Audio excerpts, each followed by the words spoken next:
Lin Yi, is this what you spent 3 all-nighters working on? Garbage. Utter garbage. Get this revised version of the PPT finished before midnight tonight, or don't bother coming to work tomorrow. Wang Pengzi, the department supervisor, jutted out his beer belly, spittle nearly flying into Lin Ye's eyes. Lin Yi sat in the ergonomic office chair and said nothing. He lowered his head, gaze drifting to the time displayed in the bottom right of his computer screen. July 15th, 2025, 21 hours and 30 minutes. All at once, the roaring voice cut off. The entire world plunged into absolute silence. A violent sense of weightlessness crashed over Lin Yi, and his vision faded to black. When he regained consciousness, his body went rigid instantly. He stood on an overgrown highway. Crimson fissures snaked across the ground beneath his feet, and the sky above was a washed-out, grayish-white. A putrid stench hung thick in the air. Silence stretched everywhere. Before Lin Yi could process what was happening, an icy, emotionless mechanical voice boomed deep inside his mind. Welcome to the global apocalypse, Lord Game. 7.83 billion humans across the globe have completed spatial translocation. Current planet, Blue Star. The system has granted every human access to Lord privileges. Unlimited troop recruitment, outward expansion. Every land under heaven belongs to its ruler. Right after that, a pale blue glowing holographic panel projected directly onto Lin Ye's retinas. Crimson lines of text surfaced one after another, announcing game rules. Rule 1. Territory protection. A 100m x 100m novice territory has been generated at your current location. Territory area can expand infinitely through conquest. An energy barrier will isolate all survivors, infected creatures, and rival lords for the next 24 hours. Rule 2. Every lord receives an initial fund of 30,000 resource points. Rule 3. Troop blind box.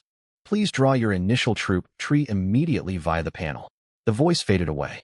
In the bottom right corner of his vision, a crimson countdown timer appeared. 99 days, 23 hours, 59 minutes. Lin Yi froze on the spot. A game? Lords? A system? He slowly turned his head to survey his surroundings. 50 meters away, a translucent pale blue light dome curved overhead like an overturned bowl, shielding him at its center. The pale blue panel flickered open once more, shield remaining validity, 24 hours. Beyond the light barrier, more than a dozen tattered, gray-skinned humanoid monsters, some with bone exposed through rotting cheeks, dragged their mangled bodies and slammed frantically against the barrier. Their jagged black teeth were broken and uneven, and foul saliva dripped from their jaws, sliding down the surface of the dome. These were genuine zombies. Watching the hideous creatures outside, Lin Ye's fingers trembled slightly. Night had fully fallen. As the countdown on the shield ticked downward minute by minute, cold fear clutched Lin Ye's heart. Lin Yi understood that if he did nothing, sooner or later he would wind up as the zombies' meal. Following the system prompts, he brought up the troop recruitment panel. A rousing background melody started playing. Good luck arrives. Wish you good luck. Welcome to the troop drawing interface. The units you can recruit depend entirely on your luck. Suspended at the center of the panel floated a dark golden blind box. Draw initial troop tree. Lin Ye's gaze locked onto the blind box. The blind box shook violently in midair before erupting into a blazing crimson pillar of light shooting straight upward. Congratulations, Lord Lin Yi. You have bound the top-tier troop tree, Modern Nation of Dragon Faction Unique. Current territory level, LV1. What? Nation of Dragon. These were the most elite light infantry on the surface world, plagued by a perpetual fear of insufficient firepower, wielding industrial killing machines of the modern age. He quickly scanned further down the panel. Unlocked Recruitment Authority. LV1, Standard Motorized Infantry Squad of the Nation of Dragon. Recruitment cost, 30,000 resource points. Lin Ye's eyes widened, his fingers hovering mid-air. 30,000 points. That was all the assets he possessed. It meant summoning a single infantry squad would leave him penniless. Outside the light dome, as night deepened, the guttural snarls of zombies grew denser. Oh well, what's the harm in waiting? The barrier still holds. I'll lie low and figure things out tomorrow. Lin Yi took a deep breath and retreated to the black obelisk at the territory center. Leaning against the cold stone monument, he endured the sickening sounds of gnawing flesh and constant pounding, surviving through a long, despairing night. After an unknown stretch of time, a pale streak of dawn tinted the eastern sky. Lin Yi exhaled heavily. As morning arrived, the monsters beyond the energy barrier shuffled slowly toward the ruined blocks farther away, and zombie density around the perimeter dropped sharply. Suddenly, a frantically blinking bubble icon in the lower corner of his vision caught his eye. World Chat Channel. Lin Yi raised an eyebrow and clicked to open it. Countless messages flooded in instantly. Player, damn it. I drew primitive savages. All they can do is bash things with stone clubs. What good are they? Player 2.5-year trainee. Ugh, mine's even worse. Portuguese musketeers. By the time they finish pouring gunpowder, zombies will already be tearing me apart. Player, Nailong Nod Dragon. Count your blessings upstairs. At least you've got firearms. I somehow pulled 10 Qing Dynasty eunuchs. Am I supposed to jab zombie eyes with orchid fingers? Player Zhao Lei, Space Marines of the Ultramarines Legion from Warhammer 40k. What even is this? The description makes them sound invincible.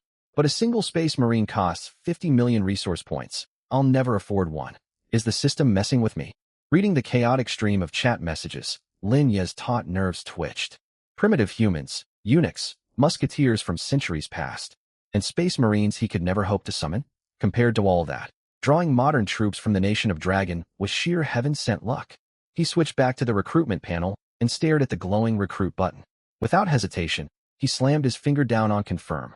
Confirm consumption of 30,000 resource points. Recruit LV-1, Standard Motorized Infantry Squad of the Nation of Dragon. Confirm. Resource points deducted. Current balance, 0 points. Boom. Above the cracked ground at the front of the territory, air twisted like boiling water. A blinding white lightning bolt crashed down, and raging shockwaves sent gravel flying more than 10 meters outward. Alongside the deep rumble of a diesel engine, a third-generation Mengsher protected assault vehicle coated in dark green digital camouflage tore through the void and skidded to a steady halt before Lin Yi. The heavy machine gun mount on its roof glinted with cold metallic sheen beneath the morning light. Click. The vehicle door swung open, and combat boots hit the ground. 9 tall, imposing figures stepped out of the radiance and formed a neat formation. Starry Night camouflage uniforms, tactical ballistic vests, tactical helmets fitted with night vision goggles, and QBZ 191 automatic rifles glinting with blued steel in their hands. On one flank of the formation, a PF-98 120mm individual rocket launcher slung over a soldier's shoulder radiated terrifying destructive power. The moment this squad appeared, the air filled with the sharp, metallic scent of gun oil mixed with the cold aura of seasoned warriors. The squad leader, a sergeant, strode forward to stand before Lin Yi. Snap! Boots clicked together, his posture straight as a pine tree. No idle chatter, no unnecessary greetings. He sharply raised his right hand and delivered a crisp, powerful military salute. His gaze was stern, his voice firm and unyielding. Report, Lord. Standard Motorized Infantry Squad of the Nation of Dragon. 9 personnel fully assembled, all equipment operational. Awaiting your orders. Lin Yi stared at these elite modern soldiers standing before him. This was true professionalism. He clenched his fists tightly, then raised one hand, pointing toward the ruined city beyond the light dome. Excitement surged in Lin Ye's voice. All units, target the blocks ahead. Eliminate all zombies. Move out. The sergeant turned and waved an arm at the 8 soldiers behind him. Mount up. The 9 fully armed troops moved with fluid, practiced motions, and took their positions at once. The machine gunner settled into his seat, donned his head-mounted display, and activated the remote weapon station. The 12.7mm heavy machine gun remote weapon station began its self-check, rotating in a full circle. Once diagnostics finished, the camera streamed live footage from the gun muzzle to the head-mounted display with minimal latency, letting the gunner spot every stir of movement in the surrounding area. Lin Yi held back his excitement, pulled open the passenger door, and climbed inside. Lord, an unknown pale blue light dome blocks our path 50 meters ahead. The driver gripped the steering wheel firmly and reported in a steady tone. He was referring to the novice protection barrier. Lin Yi brought up the system panel and tapped the screen. System prompt. Confirm early deactivation of the novice protection dome. Deactivation is irreversible. Confirm deactivation. Whoa! A faint hum echoed out. The pale blue hemispherical dome wrapping the territory flickered twice, then dissolved into countless blue specks that scattered into the morning air. The protective barrier was gone. Deprived of the invisible shield, dozens of zombies that had piled up outside paused for a split second before flying into a frenzy. HNGH. They caught the scent of living flesh and dragged their mangled bodies forward, surging toward the Mengsher assault vehicle like a tide. The soldier behind the wheel did not shift his expression in the slightest, only turning to glance at Lin Yi. Lin Yi leaned back against the seat and watched the snarling monsters draw closer. Run them over. Roar. The diesel engine roared like an enraged beast. Wide anti-blast tires screeched against the pavement, and the multi-ton steel behemoth charged unflinchingly toward the incoming horde of zombies. Crunch. The foremost zombie was sent flying by the reinforced front bumper, bones snapping audibly as it sailed through the air and crashed like a tattered sack onto an abandoned car more than 10 meters away. But this was merely the start. Rat-a-tat-a-tat. The heavy 12.7mm machine gun atop the vehicle finally unleashed its fury. Half-meter tongues of flame spat out amid the ruins at dawn, and deafening gunfire tore apart the quiet of the neighborhood. It was pure physical annihilation, an utterly one-sided slaughter. 12.7mm machine gun rounds carried devastating kinetic force, far too powerful to be stopped by zombie flesh and bone. The dozen zombies charging at the front had no chance to react. Torn apart by incoming bullets, many did not even leave intact corpses. Thick warheads easily ripped through rotting flesh and splintered bone. Blood and body fragments flew through the air amid the machine gun's relentless roar. Moments earlier, these creatures had lunged with bared fangs. Beneath the onslaught of heavy modern firepower, they were reduced to piles of mangled flesh and black blood. Team 1. Team 2. Dismount and clear remaining hostiles. The sergeant's calm voice echoed across the tactical communication channel. The Mengsure vehicle braked sharply and skidded sideways, blocking the road. Vehicle doors flew open, and squad troops fanned out in tactical formation. Against any surviving zombies, soldiers raised their QBZ-191 automatic rifles. Bang! Bang! Sharp single-shot fire sounded like death counting names. Every gunshot burst a zombie's skull like a watermelon. These rigorously trained troops turned killing into precise surgical work. In less than a minute, gunfire fell silent. The stretch of road 30 meters ahead of the Mengsure vehicle had been completely purged. Ding! Detected Lord eliminated low-tier infected times 60. Earned 600 experience points. 9,400 experience points remaining to reach level LV2. Lin Yi arched an eyebrow. Killing monsters grants experience? Intriguing. Ding. Zombie crystal cores automatically collected. Recovered low-tier crystal cores times 60. Gained 600 resource points. So that's how it works. Killing zombies earns both experience and resource points. Lin Yi's eyes lit up. Sustain warfare through plunder, a timeless strategy. Report, Lord. Immediate surrounding threats neutralized. 0 personnel casualties. Ammunition consumption within acceptable limits. The sergeant strode over to the vehicle window and saluted to deliver his report. Lin Yi pushed open the car door. Staring at the carnage covering the street, the tension he had carried all night finally eased. All fear faded away. He suddenly understood. Once you wield firepower strong enough to crush every source of terror, all monsters become nothing more than living targets. Well done. Lin Yi praised sincerely. He climbed back into the passenger seat and shut the door.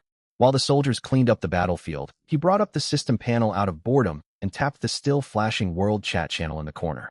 After a night of survival of the fittest, the initial wave of panic in the chat had faded somewhat. It was now filled with calls for alliances, boasts, and clashes between players from different regions. At that moment, the public chat feed was flooded by messages from an aggressively arrogant player with a Japanese name. Player Matsumoto Ichiro, Cherry Blossom Region. Huh? Foolish people, take a good look.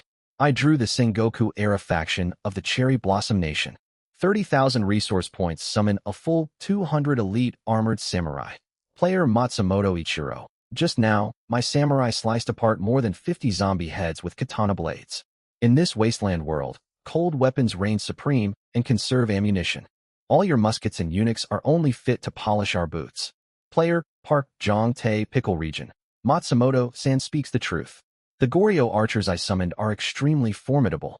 As for the people of the Dragon Nation, they seem to do nothing but whine about drawing eunuchs and primitives. Truly a long-standing habit, haha. Reading the taunts of these noisy provocateurs, Lin Yi's gaze turned cold. Countless enraged players from the Nation of Dragon flooded the channel to fire back. Player, Wang Hao. Matsumoto, don't get too cocky. Once my pirates find alcohol, I'll hunt you down first. Player, Zhao Lei, Nation of Dragon Region, don't run. When I save enough resource points to summon Space Marines, I'll wipe out your entire territory. Though Dragon Nation players burned with anger, their replies betrayed a lack of genuine confidence. The odds of drawing cost-effective, powerful cold weapon troops in the early game were extremely low. Faced with Matsumoto Ichiro's 200 highly mobile, ammunition-independent Sengoku samurai, most Dragon Nation players genuinely felt powerless for now. Player Matsumoto Ichiro. Foolish, empty rage. Share your coordinates. I'm located in Zone 144 ruins. Come and try your luck if you dare. Zone 144? Lin Yi narrowed his eyes. He checked his panel. His own coordinate display read clearly. Zone 144, Edge Highway. What a coincidence. These insolent foes were practically on his doorstep. Lin Yi chose not to trade insults in the world chat. He preferred to use action to teach these overconfident troublemakers a simple lesson. Times have changed.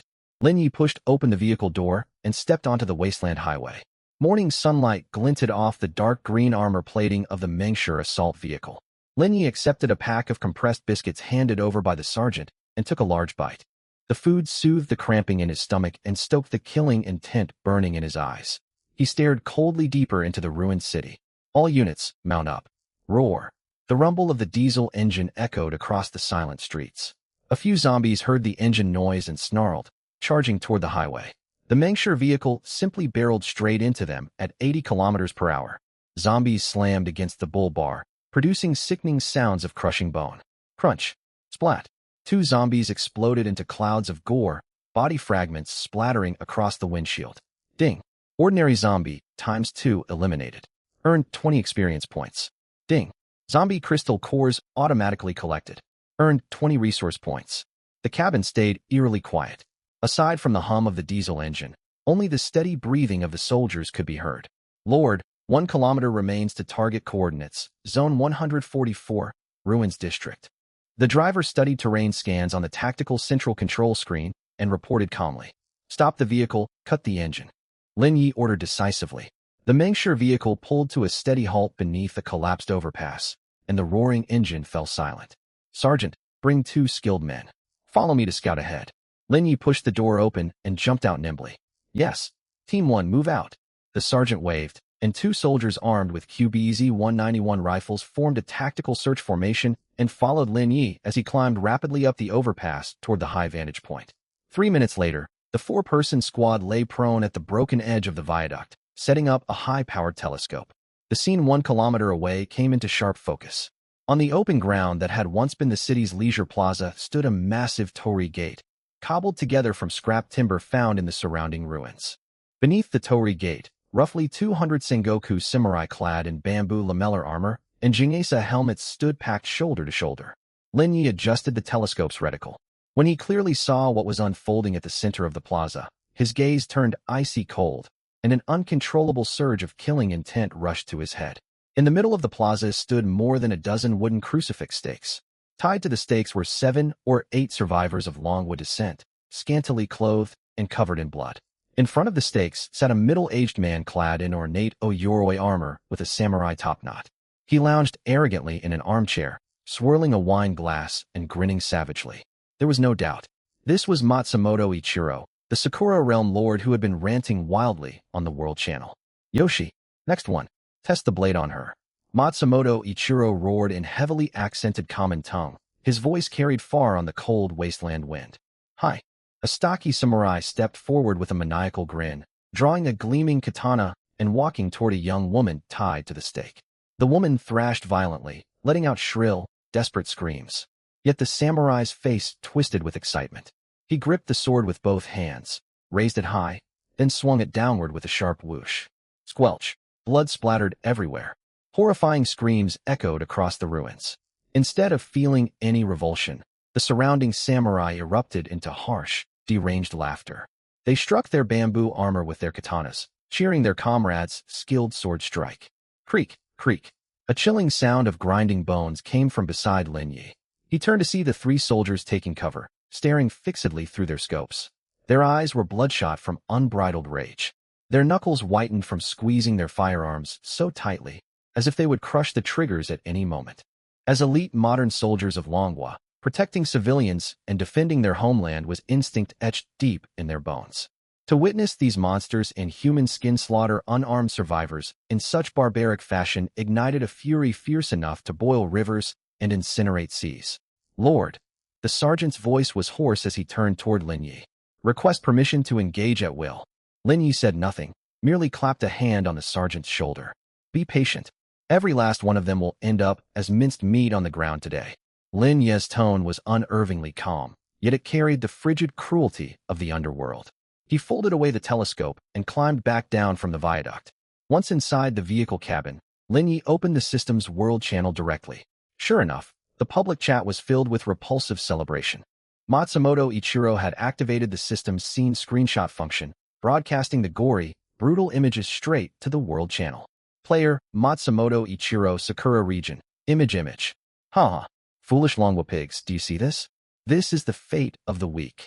Player, Matsumoto Ichiro. My 200 elite samurai are hungry for battle. I hear any bold Longwa warriors can come find me in zone 144. Come offer my warriors fresh targets. The comment section exploded instantly. Players from the Longwa region were consumed by rage. Player, Chun Gang, Longwa region. Damn you, Matsumoto. Don't think you're the only one with blades. I've just conscripted 50 Roman infantrymen. I'm marching to zone 144 right now to fight you. Player, not a dragon, Longwa region. Count me in. My 50 troops will charge alongside you. Lin Yi closed the world chat channel. He then tapped the territory war button on the main system interface. System notice. You are using your lord authority to initiate a territory war. Please select target lord. Lin Yi typed. Matsumoto Ichiro coordinates, zone 144. Please select war mode. 1. Lord duel. The two lords fight on a designated virtual battlefield. The defeated lord's obelisk shatters, with no damage inflicted to either territory. Total war. Fight to the death. The conflict ends only when one lord perishes or their obelisk is destroyed. The victor seizes all resources belonging to the loser. Lin Yi pressed the second option without the slightest hesitation. The blazing scarlet words "fight to the death" filled his field of vision, reflecting bloodlust in his pupils.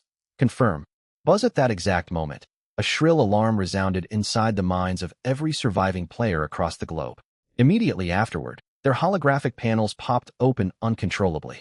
The colorful interfaces faded, swallowed by glaring blood red.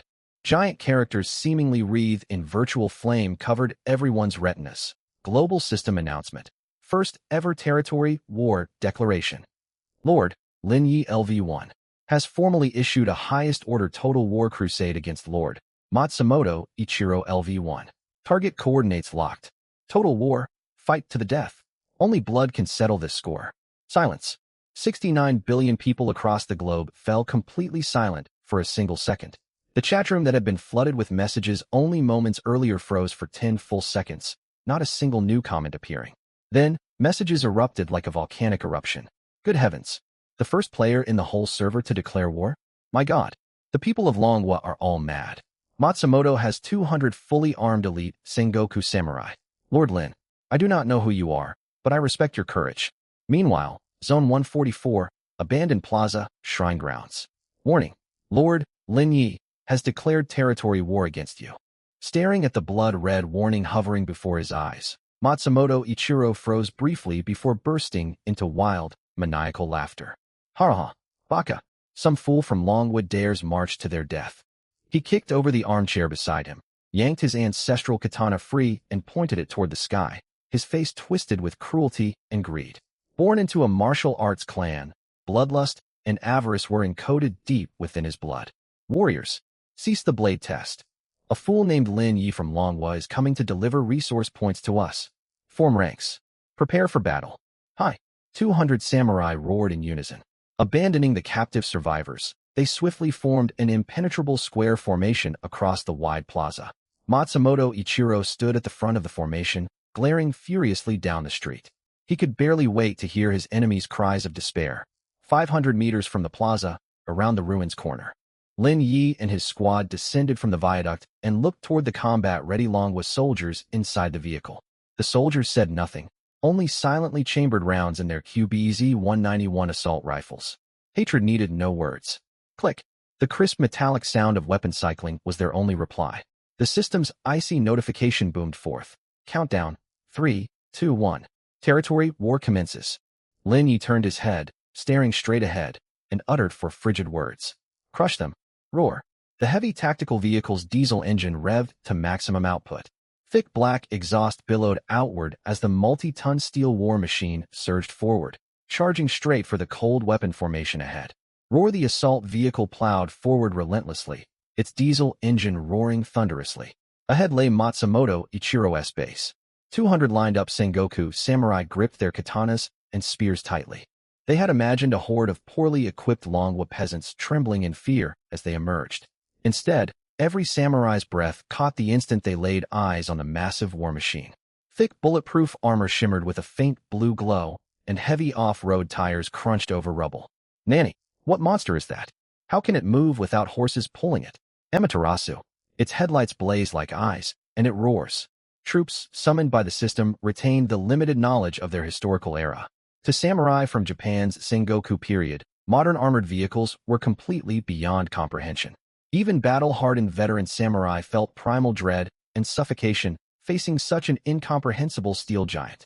Witnessing the scene, Matsumoto Ichiro leaped abruptly from his armchair. He stared at the speeding heavy assault vehicle, pupils constricting violently. His features were contorted by utter shock. That was an armored vehicle. Mounted atop its roof was a heavy machine gun of staggering caliber. Baka, this cannot be. Absolutely impossible. It's only the second day after the system arrival. I can barely secure enough food. How could he summon heavy industrial military hardware like this? Matsumoto Ichiro shouted in shock. Yet overwhelming greed and delusion drove him into complete madness. Obsessive fantasies of victory warped his grasp of reality. He drew his ancestral katana, eyes bloodshot, and screamed hysterically. Hold your ground. No retreat. It is merely an iron shell. The Empire's warriors fear nothing. It cannot break our spear formation. Spearmen, hold the line. Pierce its tires. Archers, shoot through its windows and slay the driver inside. Forced by their lord's command, the 200 samurai held their tight formation and braced to engage. Dozens of frontline Ashigarus shouted to bolster their courage, thrusting 2-meter white waxwood spears toward the charging vehicle. Against a full-speed modern war machine, all of it was absurdly futile. Crack, crack, crack. The sturdy wooden spear shafts snapped like flimsy toothpicks the moment they collided with the assault vehicle's sloped anti-collision armor, sending splinters flying. Then boom, crunch. More than a dozen frontline spearmen were hurled violently aside by the heavy crash beam. Human bodies burst apart under the immense kinetic force, limbs flying through the air. The assault vehicle never slowed. It sliced through the packed formation like a red-hot blade cutting through butter, carving a gory path through the ranks. Loose arrows. Fire now. Panic rippled through the samurai formation. Dozens of archers hastily drew their bamboo bows and loosed arrows toward the vehicle. However, all wooden shafts snapped and fell away upon striking the bulletproof windshield. Gunner, send them to meet Amaterasu. From the passenger seat, Lin Yi stared coldly at the collapsing formation outside and delivered his death sentence. Understood. Inside the cabin, the machine gunner watched the feed on his head-mounted display and slammed the remote weapon station's firing switch. Rat-a-tat-a-tat, the 12.7mm heavy machine gun atop the vehicle roared to life. Half-meter tongues of flame spat relentlessly across the plaza, gunfire drowning out samurai screams. No human flesh could withstand the devastating kinetic force carried by the 12.7mm armor-piercing rounds. Massive bullets tore through ranks unimpeded. Anyone struck head-on was cut cleanly in half. Only 10 seconds of sustained fire. More than half of the 200 elite samurai lay dead. The remaining dozens broke completely. So-called Bushido honor meant nothing against modern industrial warfare. They abandoned their treasured katanas, covered their heads, and fled in terror like stray dogs. All troops dismount, spread into tactical formation. Engage all hostiles, spare none. The sergeant shoved open the heavy vehicle door and roared his order. 9 fully equipped PLA soldiers poured out like tigers descending from the mountains, spreading into flawless tactical formation with QBZ 191 assault rifles raised. Bang, bang, bang. Sharp single-shot cracks echoed continuously across the plaza. No chaos, no wasted movement. The 9 soldiers advanced with steady tactical strides, executing every fleeing samurai with precise headshots. Any enemy still twitching on the ground received an immediate follow-up shot. No survivors would be left alive. 2 minutes. In less than 2 minutes, the once arrogant 200 Sengoku samurai were wiped out, littering the ground as corpses. Near the shrine's wooden stakes, Matsumoto Ichiro stood soaked in his men's blood. His wild, arrogant grin had vanished, replaced by overwhelming terror. His legs shook violently, and a damp yellow stain spread across the crotch of his uniform. 9 godlike modern soldiers aimed black rifle barrels directly at him. Desperation drove Matsumoto Ichiro to make a fatal mistake. He stepped across pools of blood, gripped his ancestral katana tightly, and strode toward the assault vehicle. As the eldest son of a Japanese martial arts clan, warped Bushido ideology had rooted itself deep within his mind. He straightened his posture, striking what he believed to be an honorable samurai stance, and shouted toward Lin Yi inside the vehicle. People of Longwa, is it honorable to rely on firearms? I am heir to the Matsumoto Ito Ryu school. Have the courage to step out of that cursed iron shell and face me. I, Matsumoto Ichiro, challenge you to a sacred samurai duel. Watching the buffoonish lord outside the vehicle, Lin Yi let out a cold laugh. He pushed open the car door, his military boots sinking into sticky blood as he stepped slowly onto the ground. Seeing Lin Yi actually exit the vehicle, a flash of vicious delight crossed Matsumoto Ichiro's eyes. At this range, if Lin Yi drew his blade, he was confident his 20 years of training in Iajutsu would let him behead his opponent with one strike. Yoshi, draw your blade, Longwa man. Matsumoto Ichiro grinned, tensing every muscle to launch his lethal charge. Lin Yi merely stood still, watching him and furrowing his brows slightly. His gaze was identical to someone spotting a pile of stinking garbage on the side of the road, filled with disdain and revulsion. I do not duel devils. Lin Yi spoke plainly, then tilted his head slightly. Nanny? Before Matsumoto Ichiro could react. Bang bang bang bang. The nearby soldiers did not even blink as they squeezed their triggers. Matsumoto Ichiro's body jolted violently. Bloody blossoms burst across his chest and forehead. His katana slipped uselessly from his grasp. Eyes wide open, he crumpled into the blood-soaked mud, staring lifelessly upward. The instant Matsumoto Ichiro fell, a blinding beam of light shot skyward from behind the shrine. The black obelisk marking his lord authority let out a shrill groan and shattered into pieces. Global Highest Priority System Announcement. Longwa Region Lord. Lin Yi has eliminated Sakura Region Lord, Matsumoto Ichiro. Total war fight to the death mode concluded. Congratulations Lord Lin Yi for securing the first Lord kill server-wide. The moment this notification echoed in every player's mind, the entire world descended into unprecedented chaos. Player not a dragon. Holy hell. Lord Lin is incredible. Player you mystic. WTF? A stream of reward data flooded Lin Yi's vision. Ding. Enemy Lord eliminated. All territory and resources seized. Ding. Detected large quantities of base materials timber, stone, etc. within enemy territory. Automatically converted to universal resource points. Resource points obtained, 12,000. Rescued Blue Planet survivors, 8. Ding. Eliminated enemy units. Sengoku Samurai times 200, enemy Lord times 1. Gained large amounts of combat experience and resource points. Experience points plus 5,000. Resource points plus 6,000 current resource points, 18,620. Hidden achievement unlocked. First server wide Lord kill. Bonus experience plus 2,000. Current experience, 7,427 for 120 tenths. 000 Lin Yi breathed in the wasteland air thick with smoke and the stench of blood, a faint smile tugging at his lips. They truly were right when they said fortune favored those who fought ruthlessly. Smoke still hung heavy, and the plaza reeked of suffocating blood. At the same time, the world channel erupted. Player John Smith, God Almighty. Less than 10 minutes, and Matsumoto is gone. Those were 200 fully armed ancient elite warriors. Player Park, Aish. There must be a system bug. How could people from Longwa pull this off? Player Ivan, shut up, fools. This is war. Well done, Lin Yi. I admire your decisive wrath.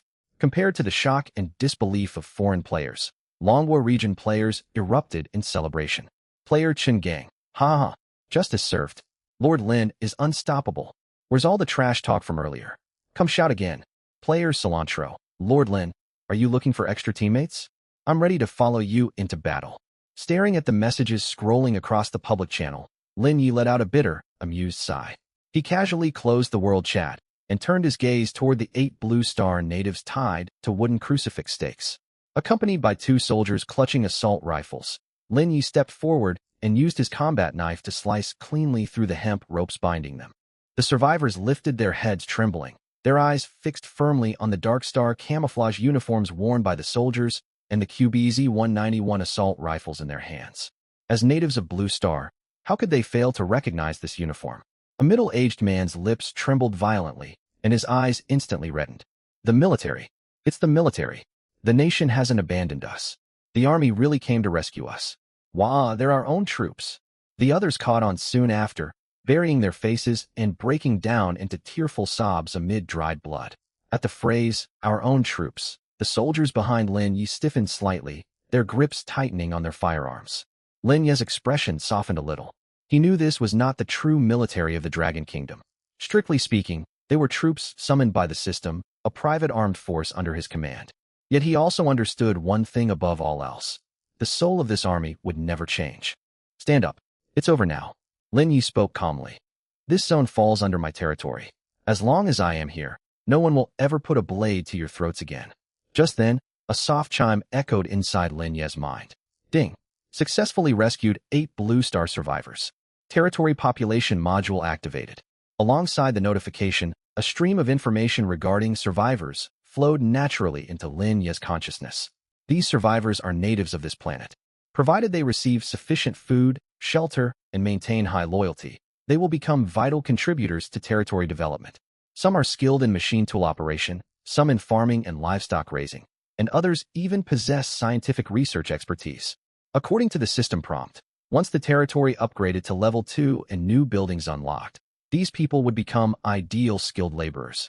Thanks to being saved from a deadly predicament, the loyalty value displayed on all 8 survivors' status panels was locked firmly at 100. Lord, the voice of the staff sergeant squad leader pulled Lin Yi out of his thoughts. He strode over and offered a crisp standard military salute. Battlefield sweep complete. No enemy combatants remain. However, we need to conduct an ammunition inventory. Speak. Lin Yi nodded. During the previous engagement, the Mengshur assault vehicle's mounted 12.7mm heavy machine gun expended 350 armor-piercing rounds, with 150 rounds remaining in reserve. The infantry squad's QBZ-191 assault rifles consumed a combined 120 rounds of 5.8mm rifle ammunition. Each soldier has 2 full magazines left on average. The PF-98 120mm man portable rocket launcher was not fired, for rocket rounds remain. The squad leader reported the figures in an orderly manner. Lord, if we face a large-scale zombie horde, our firepower units risk running out of ammunition. Lin Yi's brows furrowed upon hearing this. Logistics support is the lifeline of any modern military. Without resupply, even the most advanced equipment becomes nothing more than scrap metal. System, how do I replenish ammunition? Lin Yi sent a thought command, and information quickly surfaced. At midnight each day, the system will refresh basic combat supplies and medical gear for all surviving units free of charge. In the event of urgent battlefield demand, you may purchase standard supply packs for 1,000 resource points each. Daily purchase limit. 2. 1 pack restores ammunition consumption for an infantry platoon-sized formation. Once the territory upgrades to level 2, the primary war factory will unlock. You may then produce supplies indefinitely by investing resources or resource points. The same rule applies to fuel and rations. Every midnight, each soldier receives a basic ration allocation, 3 self-heating military meals, and vehicle fuel tanks are refilled to maximum capacity. For larger demands, additional supplies can be purchased via the system. Self-heating rations cost 50 resource points per pack. Diesel fuel costs 500 resource points per liter. Daily automatic resupply. A wide grin spread across Lin Yi's face. This meant early-stage logistics would pose no major trouble. The ammunition supply pack, capable of replenishing a platoon's ammunition losses for only 1,000 resource points, was acceptable to Lin Yi. Fuel and food prices, however, were unreasonably steep. 50 points for a single ration pack? 500 points for 1 liter of diesel? That was practically daylight robbery. Clearly, long-term logistics sustainability would have to be built independently. Farms, armories, oil refineries, all were indispensable. Per the system's instructions, Level 2 would unlock farms and war factories, allowing self-sufficiency for food and ammunition at minimum. Purchase 1 supply crate. Ding. 1,000 resource points consumed. Acquired times 1 standard ammunition supply pack. Current remaining resource points, 17,620. Bang. A large solid wooden crate printed with a 5-pointed star materialized out of thin air, landing beside the Mengshur assault vehicle. This must be the supply crate. Squad leader, distribute ammunition. Lin Yi gestured toward the crate and issued the order. Yes, sir. At the sight of crates filled with loaded magazines and heavy machine gun ammunition belts, the soldiers' eyes lit up. Amid crisp metallic clicks, the troops pried open the wooden case and swiftly swapped out empty magazines. While the soldiers restocked ammunition, Lin Yi glanced at the upgrade progress display in the upper right corner of his vision. Current experience, 7,420/10,000. Only 2,580 experience points remain to advance the territory to level 2. Slaying an ordinary zombie grants 10 experience points. That meant eliminating roughly 250 more zombies would trigger the upgrade. Lin Yi calculated silently. Upon reaching level 2, he would not only be able to construct armories, but also unlock the authority to summon platoon-sized units.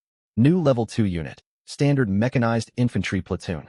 Organized to active Dragon Kingdom military standards, the mechanized infantry platoon came equipped with infantry fighting vehicles, genuine armored combat power. ZBL-08 infantry fighting vehicle. Active service IFV of the Dragon Kingdom. Boasting sturdy armor, strong mobility, and a formidable weapons configuration. While not the cutting-edge ZBL-221 model, its firepower and reliability would dominate nearly all combat scenarios. Autocannon, heavy machine gun, and mounting slots for anti-tank missiles. Now that was what an armored vehicle ought to be. Against zombies, this modern armored force would operate with overwhelming ease. After all, this colossal machine carried a 30mm autocannon. What threat could not be eliminated by a single shell? If one round failed, fire a second. Suddenly, deep within the gloomy streets in the distance, an unsettling chorus of snarls drifted over. Lord! Thermal imaging shows large numbers of unidentified heat signatures rapidly converging on our position. The machine gunner atop the vehicle rotated his observation scope and reported urgently. The noise from our earlier firefight, combined with the heavy scent of blood, has drawn a zombie horde. Initial estimates placed their numbers above 300. Fear did not surface within Lin Yi. Instead, a thrill of excitement tugged at his lips. He had just been wondering where to find experienced targets, and these mindless monsters were marching straight into him. Team 1, escort the survivors to squeeze into the rear compartment of the Mengsher vehicle and safely transport them back to the territory core. Fierce battle fervor flickered in Lin Yi's eyes. The rest of you, follow me to establish a temporary defensive position here. Clack. Lin Yi drew his Type 92 pistol from his holster and chambered around. Ammunition is fully replenished. Firepower will hold. Let us annihilate every last one of them. Boom. Guided by 2 soldiers, the Mengsher assault vehicle carried the survivors and sped away from the dangerous area. Only the staff sergeant squad leader and 6 infantrymen remained beside Lin Yi. They were about to face more than 300 zombies driven into a frenzy by the thick smell of blood. Even facing such overwhelming numbers, the soldiers' resolve and focus never wavered. They immediately sought cover and set up firing positions. HSSSSSS. The first grotesque zombie stepped into view, and the full horde emerged. Bang bang bang bang. From the broken shrine steps, bullets wove a dense wall of gunfire. Aim, fire. Every movement executed flawlessly. Using the terrain to their advantage, the soldiers pushed the QBZ-191 assault rifles to their maximum rate of fire. Zombies charging at the front fell in rows, like wheat cut down by an invisible scythe, collapsing into pools of blood. Ding. Subordinate infected eliminated. Experience plus 10. Ding. Subordinate infected eliminated. Experience plus 10. The experience bar in the corner of Lin Yi's vision climbed visibly with every kill. However, the heavy machine gun fire from earlier, paired with the pervasive stench of blood, had drawn zombies from kilometers around. Ruhor, a savage roar, akin to an enraged beast, boomed from the rear of the horde. Moments later, a mutated giant zombie over 2.5 meters tall, its skin covered in gray keratin growths, shoved aside its fellow creatures and charged forward like an out-of-control road roller. Ding. First-tier special infected detected, rugby tackler. Lin Yi's heart tightened at the sight. A special variant zombie? Why name it a rugby tackler of all things? Engage the unknown mutated target. Concentrate fire. The squad leader's roar cut through Lin Yi's thoughts. Bang bang bang. Volleys of rifle rounds struck the creature, only splattering shallow wounds across its body, failing to slow its advance. Then Lin Yi spotted the heavy weapon slung over one soldier's back. Rocket launcher. Right. Designed to engage tanks, it would be more than enough to destroy a zombie. Deploy the man-portable rocket launcher. Blow it apart. Understood. One soldier quickly raised the PF-98 120mm rocket launcher, locking onto the target through the optical sight. Whoosh boom. A 120mm high explosive anti-tank rocket streaked forward with a blazing trail and slammed directly into the mutated zombie's chest. Crash. A blinding fireball erupted at the center of the horde. Violent shockwaves tore the once menacing mutant zombie into a cloud of blood and flesh. Dozens of surrounding zombies were also shredded by the blast. Ding. First-tier special infected rugby tackler eliminated. Experience plus 500. Ding. Infected eliminated. Experience plus 10. Ding. Infected eliminated. Experience plus 10. As time passed, more and more zombies arrived. From street intersections and abandoned high-rises, endless swarms of undead poured into the plaza, releasing skin-crawling snarls. There were far more than 300. A visual estimate placed their numbers at no less than 1,000. Keep firing, the squad leader shouted. The assault rifles roared, bullets forming an impenetrable fire barrier that mowed down every zombie rushing forward. Ding. Infected eliminated. Experience plus 10. Ding. Infected eliminated. Experience plus 10. Ding. Automatically collected infected crystal. Resource points plus 1,480. Current resource points 20,000. Ding. Congratulations, Lord Linyi. Experience threshold of 10,000 reached. Condition satisfied. Your territory has officially advanced to level 2. New summoning authority unlocked. Dragon Kingdom Standard Infantry Platoon. Dragon Kingdom Standard Mechanized Infantry Platoon. Total establishment.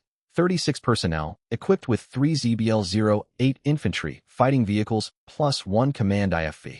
Organized into 3 motorized infantry squads, 9 men per squad, supported by 1 IFV. Each squad contains 7 dismounted combatants, 2 machine gunners, 2 designated riflemen, 2 general infantry, 1 sniper. Includes assorted auxiliary vehicles, Mengsher tactical vehicles, supply trucks. Platoon headquarters consists of the platoon leader, political instructor, deputy platoon leader, plus communications, supply, and field kitchen staff. The instant the system notification ended, a brilliant golden beam descended from the sky, enveloping Linyi. The next second, the retinal displays of 69 billion players worldwide flashed with blinding dark gold text. Global System Announcement. Congratulations to Lord Linyi of the Dragon Kingdom Theater. First player globally to upgrade territory to level 2. History shall remember this pioneer. Special reward for first global breakthrough. 140,000 resource points. Silence. The World Chat channel, which had only recently erupted over the first global boss kill, fell completely mute, stunned by this earth-shattering announcement. On only the second day of the new world, when most players struggled desperately for food and fought single zombies, Linyi had grinded enough experience to hit level 2. Player John, insane. This world has lost its mind. How could he develop this quickly? Player Chun Gang, 140,000 resource points. Damn, he struck it rich. What kind of encounter is Lord Lin clearing alone? Linyi paid no attention to the shock unfolding outside. The 1,000-strong zombie horde was now less than 30 meters from his defensive line. A squad of 6 riflemen without heavy fire support would be overwhelmed by this black tidal wave within 10 seconds. Yet Lin Ye's lips twisted into a wild grin. Combined with previously collected points, he now held 160,000 resource points. System. Summon a full platoon formation immediately. Linyi roared within his mind. Confirm expenditure of 160,000 resource points to summon a fully staffed mechanized infantry platoon, including 36 troops and 4 ZBL-08 wheeled infantry fighting vehicles. 160,000 points. Every resource he possessed. But victory justified the cost. Confirm. 160,000 resource points deducted. Summoning commencing. Rumbly. Space above the ruined ground before the shrine twisted violently, like boiling water. Alongside engine roars far louder than the Mengsher vehicles, for 8-meter-long, 21-ton infantry fighting vehicles crashed onto the battlefield. Massive anti-explosion tires, sloped hulls layered with composite armor, and turrets mounting gleaming 30mm autocannons pointed skyward. Anti-tank missile launchers hung on either side of each turret. This was the backbone of the Dragon Kingdom Army, the ZBL-08 wheeled infantry fighting vehicle. Clank clank. The heavy rear ramps of all 4 IFVs lowered simultaneously. More than 20 fully armed soldiers poured out in tactical formation, quickly taking up positions and aiming at the zombie horde. Bringing up the rear were 2 officers wearing second lieutenant rank insignia. One possessed a stern, battle-hardened aura. The other carried sharp, thoughtful eyes. They strode toward Lin Yi and snapped to attention, saluting. Reporting, Lord. Chu Feng, platoon leader of Dragon Kingdom Mechanized Infantry Platoon 1, reporting for duty. Reporting, Lord. Shen Bai, political instructor and staff officer of Infantry Platoon 1, reporting for duty. Ding. First summoning of platoon level or larger unit detected. Chu Feng and Shen Bai automatically promoted to hero units, possessing superior tactical acumen and strategic capabilities beyond ordinary personnel. Hero units will remain by the Lord's side permanently unless killed in action. The Lord may reassign their positions freely. Lin Ye's eyes lit up. He sensed Shen Bai, the political instructor, possessed the sharp insight and grand planning typical of senior commanders. Chu Feng, by contrast, radiated unbridled combat aggression and courage, embodying the archetype of a frontline warrior, truly worthy of being hero units. Behind them stood the infantry fighting vehicles. Equipment he had only seen in documentaries and news reports now stood tangible before him. 3 IFVs carried infantry squads, while the 4th served as the platoon command vehicle. Antennas, radar arrays, and detection equipment covered its hull. This mobile command center would serve as the unit's tactical brain moving forward. Following the IFVs were support vehicles, jeeps, Mengsure assault vehicles, and even a mobile field kitchen. The ranks contained assault troops, machine gunners, snipers, radio operators carrying portable communications gear, cooks with compact field stoves, and a meticulous quartermaster. Comrade Lord, I have assessed the situation. Shen Bai pushed his glasses up his nose, speaking calmly and steadily. The enemy consists of disorganized, unshielded biological targets, roughly 1,000 strong, 25 meters out. Shen Bai turned toward Chu Feng. Old Chu, there is no need to risk soldiers in dismounted close combat. Re-embark, leverage our armor and fire superiority. I couldn't agree more. Chu Feng smirked and activated his communication headset. All platoon personnel, mount vehicles. All crews, switch 30mm autocannon ammunition to high explosive fragmentation rounds. Free fire authority granted. Rumble. The soldiers returned to the armored vehicles, and heavy rear hatches slammed shut. For 21-ton 8-wheeled IFVs lined up side by side across the plaza. Turrets rotated with a groan of hydraulics, and 4 30mm autocannons lowered their barrels, black muzzles locking onto the surging undead tide. Lin Yi stood beside the command vehicle, watching the scene, his blood roaring in his veins. Open fire. Lin Yi could barely contain the excitement in his voice. Boom, boom, boom, boom. Heavy concussions shook the ground as flames burst from gun barrels. 4 30mm autocannons opened fire simultaneously. High explosive fragmentation shells, as thick as an adult forearm, poured into the dense horde at a terrifying rate of hundreds of rounds per minute. Boom, boom, boom. Every shell striking the undead detonated into fireballs several meters wide. Hundreds of zombies at the front did not even have time to snarl before being incinerated into mist and blood by overlapping explosive blasts. Limbs and charred flesh were hurled dozens of meters into the air.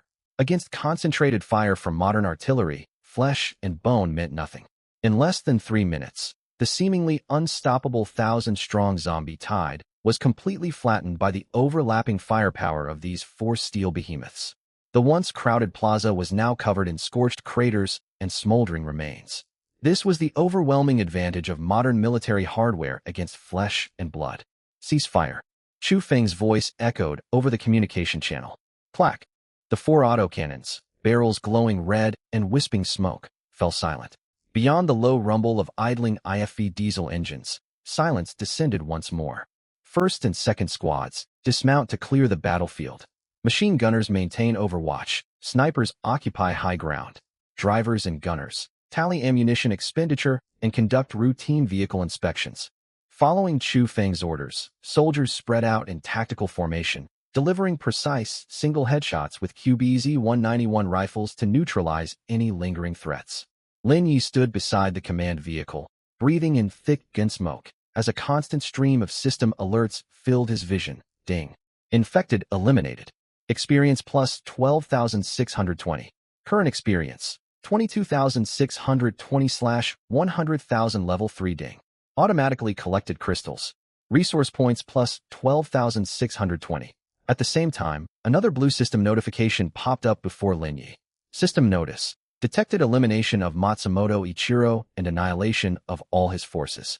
Territory of Sector 144, previously owned by Matsumoto, forcibly annexed. Lin Yi smiled at the prompt. His territory boundaries had expanded. Comrade Lord. Shunbai walked over to Lin Yi and delivered a steady report. All high-threat hostiles in the vicinity have been eliminated. No new contacts detected. Troops have endured continuous combat and are heavily fatigued. I recommend returning to our garrison as soon as possible so the field kitchen can prepare meals and allow everyone to rest. Approved. Order the formation to return to the territory core for rest and resupply. Lin Yi waved his hand. Half an hour later, the lengthy mechanized convoy returned to Lin Ye's initial territory.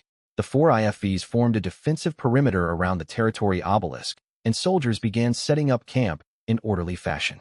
The quartermaster jogged over to Lin Yi and Shunbai and saluted, reporting to Lord and Instructor. While sorting captured supplies from the ruins of Matsumoto's shrine, we recovered several sacks of provisions, dozens of kilograms of wheat flour, fresh vegetables, and several blocks of cured meat. Excellent. Lin Yi nodded. Quartermaster, instruct the kitchen staff to prepare food from these ingredients. Send portions to the 8 rescued survivors. They endured terrible suffering and need proper nutrition to recover. Yes, sir. What about rations for the soldiers? We will subsist on standard-issued self-heating rations, Chu Feng said firmly as he strode over. Kitchen staff immediately got to work, unloading portable smokeless field stoves from supply vehicles to begin cooking. Moments later, the long-absent aroma of meat broth drifted through the camp. The 8 survivors from Blue Planet who had narrowly escaped death held steaming bowls of shredded pork noodle soup handed to them by the field cook, tears streaming uncontrollably down their faces. A middle-aged man in work overalls wiped his tears while stealing glances toward the soldiers in the distance. He watched the PLA fighters who had fought like fearsome warriors on the battlefield only moments before, including Lin Yi, their leader known as the Lord, all sitting cross-legged on the ground. Each of them clutched a yellow military ration pouch, the Type 13 individual self-heating ration. They tore open the packaging, poured in cold water, and the heating pack quickly bubbled and steamed. The soldiers ate self-heating fried rice and energy bars in big mouthfuls, washing it all down from military canteens. The middle-aged man could barely believe his eyes. He had assumed the soldiers would enjoy the finest food, leaving only scraps for the survivors. Holding his bowl, he walked forward with trembling steps. Sir, why are you eating this? There's still broth left. Fellow villager, your bodies are weak. Eat your fill. Political instructor Shunbai smiled gently and lifted his self-heating ration. The military follows strict rules. Food must first be allocated to civilians. These individual rations offer balanced nutrition and enough sustenance. At those words, a tear slid down the man's cheek. The way he looked at Lin Yi and the soldiers was filled with a new kind of admiration. Lin Yi ate his mixed vegetable fried rice while his mind raced with calculations. Self-heating military rations could sustain them, but the troops could not survive on them indefinitely. Fortunately, after leveling up to LV2, Lin Yi had unlocked the construction panel. System, bring up the territory construction list. Primary intelligent agricultural greenhouse construction cost, 2,000 resource points. Able to carry out agricultural production regardless of the harsh wasteland climate. Farming operations run fully automatically, though assigning native survivors to work will boost efficiency. The facility also supports livestock breeding to produce a steady supply of meat. Fertilizer may be purchased with resource points at low cost to maximize crop yields. Primary war factory construction cost, 10,000 resource points. Assign skilled native survivors as workers. With basic raw materials supplied, the factory can continuously manufacture ammunition of all calibers, light and heavy weapon parts, and vehicle fuel, achieving self-sufficiency in military supplies. Seeing the solutions offered by the system, Lin Ye's heart leaped with joy. This was exactly what he needed. He issued the order without hesitation. Begin construction of the primary agricultural greenhouse and the primary war factory at once. War factory. Spend 100 resource points or equivalent materials to produce 2 supply packs. Ding. 12,000 resource points deducted. Construction commences. Bursting interwoven blue light erupted from the open ground on either side of the obelisk. When the light faded, before the stunned eyes of the survivors, a modern constant temperature agricultural greenhouse spanning hundreds of square meters lined with temperature control lights. And a massive steel factory with an imposing heavy industry design and towering smokestacks rose out of nowhere, as if printed by a 3D printer. Fellow villagers, Lin Yi turned to face the 8 dumbfounded survivors. You said you want work? These 2 facilities will be your workplace from now on. Anyone familiar with machinery reports to the war factory. Those with farming knowledge head to the greenhouse. Everyone earns work points each day, which can be exchanged for food and lodging. As long as you have skills and are willing to work hard, we will enjoy fresh, hot meals every day from now on. The leader has found us work. I volunteer. I graduated from an agricultural university. I can drastically boost farming output. Once all arrangements were settled, Lin Yi walked over beside the command vehicle and stared at the holographic tactical map. Logistics were now secured. All infected creatures in the surrounding area had been eliminated, and the camp had entered a rare peaceful phase of development. Night fell, and a blood-red crescent moon cast an eerie hue across the wasteland. Bonfires crackled within the camp. Under Chu Feng's command, the soldiers maintained guard in rotating shifts. Inside the primary war factory not far away, the shrill whine of machine tools cutting metal echoed through the night. Several technically skilled native survivors, guided by logistics troops, learned to operate assembly lines to manufacture basic rifle ammunition. In the agricultural greenhouse nearby, constant temperature lamps created a warm, spring-like environment. Green wheat sprouts visibly pushed upward out of the soil. 4 ZBL-08 infantry fighting vehicles formed a circular defensive formation surrounding the obelisk. Engineering floodlights lit the entire camp as bright as day, chasing away the gloom of the apocalypse. This rare beacon of hope in the wasteland felt like a true home. Seated inside the command vehicle amid this hard-won calm, Lin Yi opened the world channel. Player, wooden fish accumulates my merit. Looking for Lin Shun's coordinates. I'll bring food and bedding to follow you. No pay required. Player, Hatano Sakura region. Respected Lin. The incident with the senior in Sector 144 this afternoon was a misunderstanding. Merely a misunderstanding. Player, Nailong isn't a dragon. I'm devastated, everyone. When the zombies came, those 50 eunuchs ran faster than me. Player Lei Xiaojun. Don't cry, fellow player. My neighbor summoned a primitive warrior horde. Those tribesmen roasted him alive just now. Player, happiness comes from eating. Wait a minute. I thought primitive warriors were allies. How could they turn on their lord and roast him? This world is absolutely wild. Huh? Lin Yi twitched slightly as he scanned the chaotic messages flooding the screen. These players were being driven half crazy by desperation. He closed the channel directly. Report to the Lord. A lone unusual survivor, holding a white flag, approaches the camp perimeter, unarmed. Shun Bai's vigilant voice came over the communication channel. Bring him to me. Lin Yi raised an eyebrow. Moments later, 2 armed soldiers escorted a middle-aged man into the command zone. The man was roughly 40 years old, dressed in faded yet remarkably neat old military formal wear, his back ramrod straight. Even at gunpoint, there was no trace of panic or despair in his gaze. He was nothing like the numb, ordinary survivors Lin Yi had encountered before. It was clear this was a formidable individual. The instant Lin Yi laid eyes on him, the system sent out a sharp, urgent alert. Ding. Rare awakened NPC detected. Name, Xian. Identity, former professional military officer of Blue Planet. Evaluation, possesses independent awareness comparable to a lord, outstanding military expertise, and intimate knowledge of local geography. May be recruited as a hero unit, qualified to serve as chief military officer, administrative governor, and other senior positions. An awakened NPC. A hero unit. Lin Yi's heart skipped a beat as he suppressed his excitement. A hero unit he could recruit? Things were getting more interesting by the minute. As a native survivor from Blue Planet, he would surely know the local terrain well. Lin Yi already had a political commissar and frontline generals. What he lacked most was a strategist familiar with this land to offer counsel. It was as if someone had handed him a pillow the moment he felt sleepy. Who are you? What brings you here? Lin Yi asked casually. The middle-aged man snapped to attention and delivered a crisp standard military salute, his voice sharp and clear. Xian, former operations staff officer of Wangjiang Military Sub-District. When the monster outbreak struck several days ago, our unit fought to cover civilian evacuation until we were wiped out. I am the sole survivor. He lifted his head and stared intently at Lin Yi. The massive commotion you raised this afternoon was visible more than 10 kilometers away. I judged this to be a surviving friendly military unit and made my way here. Your troops wield excellent firearms, maintain strict discipline, and feed ordinary civilians. That alone is enough for me. I know every stretch of terrain and road network in this region. I understand troop command and refugee resettlement. Just give me a position to work. Lin Yi arched an eyebrow. The man had not asked about the unit's designation or ranking officers, breaking standard military protocol. He must have already realized this was not a formal regular army. Even knowing this was not official friendly forces, he still chose to join. This man was extremely sharp. Excellent. Straight to the point. Lin Yi laughed and stepped forward to clap him on the shoulder. From now on, you will accompany me on all operations as my personal staff officer. Lin Yi remained cautious.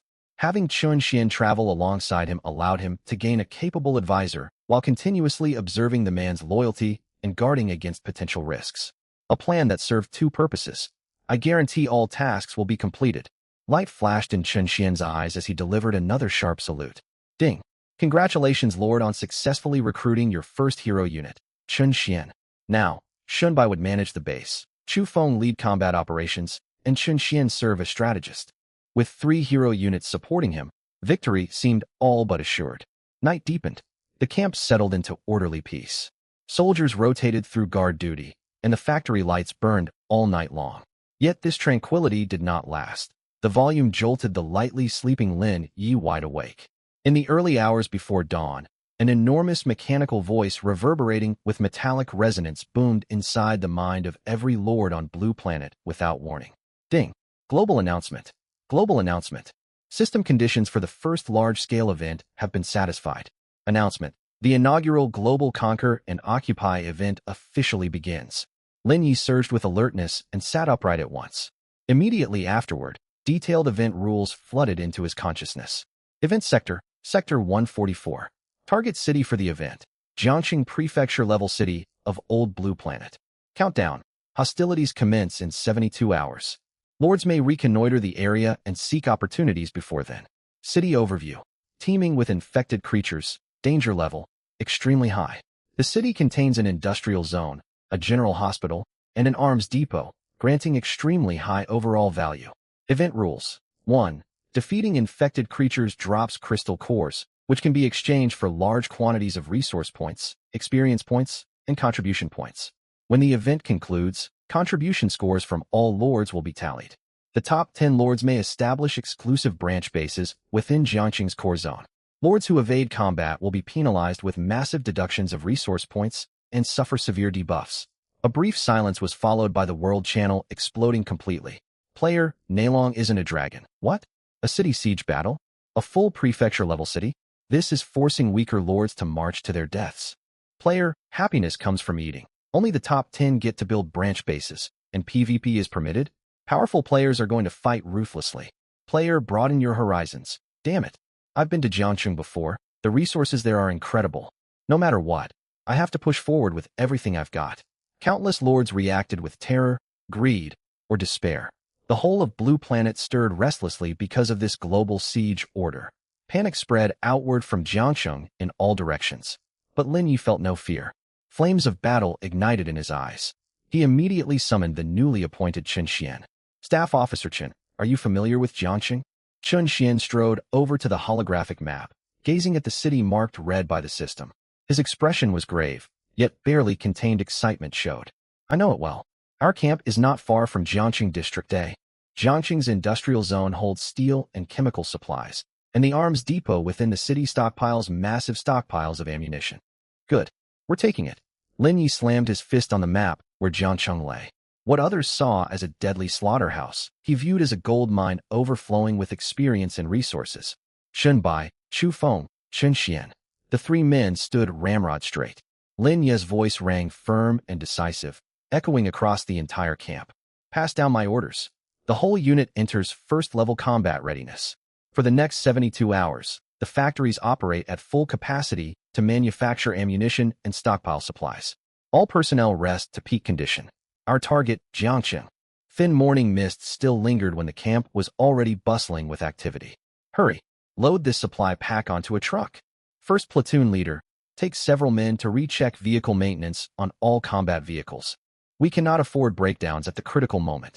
Political instructor Shunbai carried a tin loudspeaker, moving back and forth across the camp, organizing arrangements in perfect order. After settling into life at the camp, the 8 rescued survivors demonstrated astonishing motivation, working shifts around the clock in the wharf factory and agricultural greenhouse. With continuous investment of resource points, supply packs large enough to equip an infantry platoon loaded with weapons and ammunition rolled off the assembly line one after another. In a tent in the northwest corner of the camp stood a temporary command post, fully equipped with radio equipment and a simple tactical sand table. Laid flat on the central table was a hand-drawn map of Jiangqing. Lin Yi rested both hands on the table, his gaze sharp. Beside him stood Chen Xian, now dressed in camouflage uniform. Staff Officer Chen, Jiangqing is vast. Where should we strike first? Lin Yi asked. Chen Xian picked up a red and blue pencil, swiftly drawing 2 lines on the map, encircling the western zone of Jiangqing. Lord, before the catastrophe, most of Jiangqing's population lived in the Central Business District and Eastern Residential District C.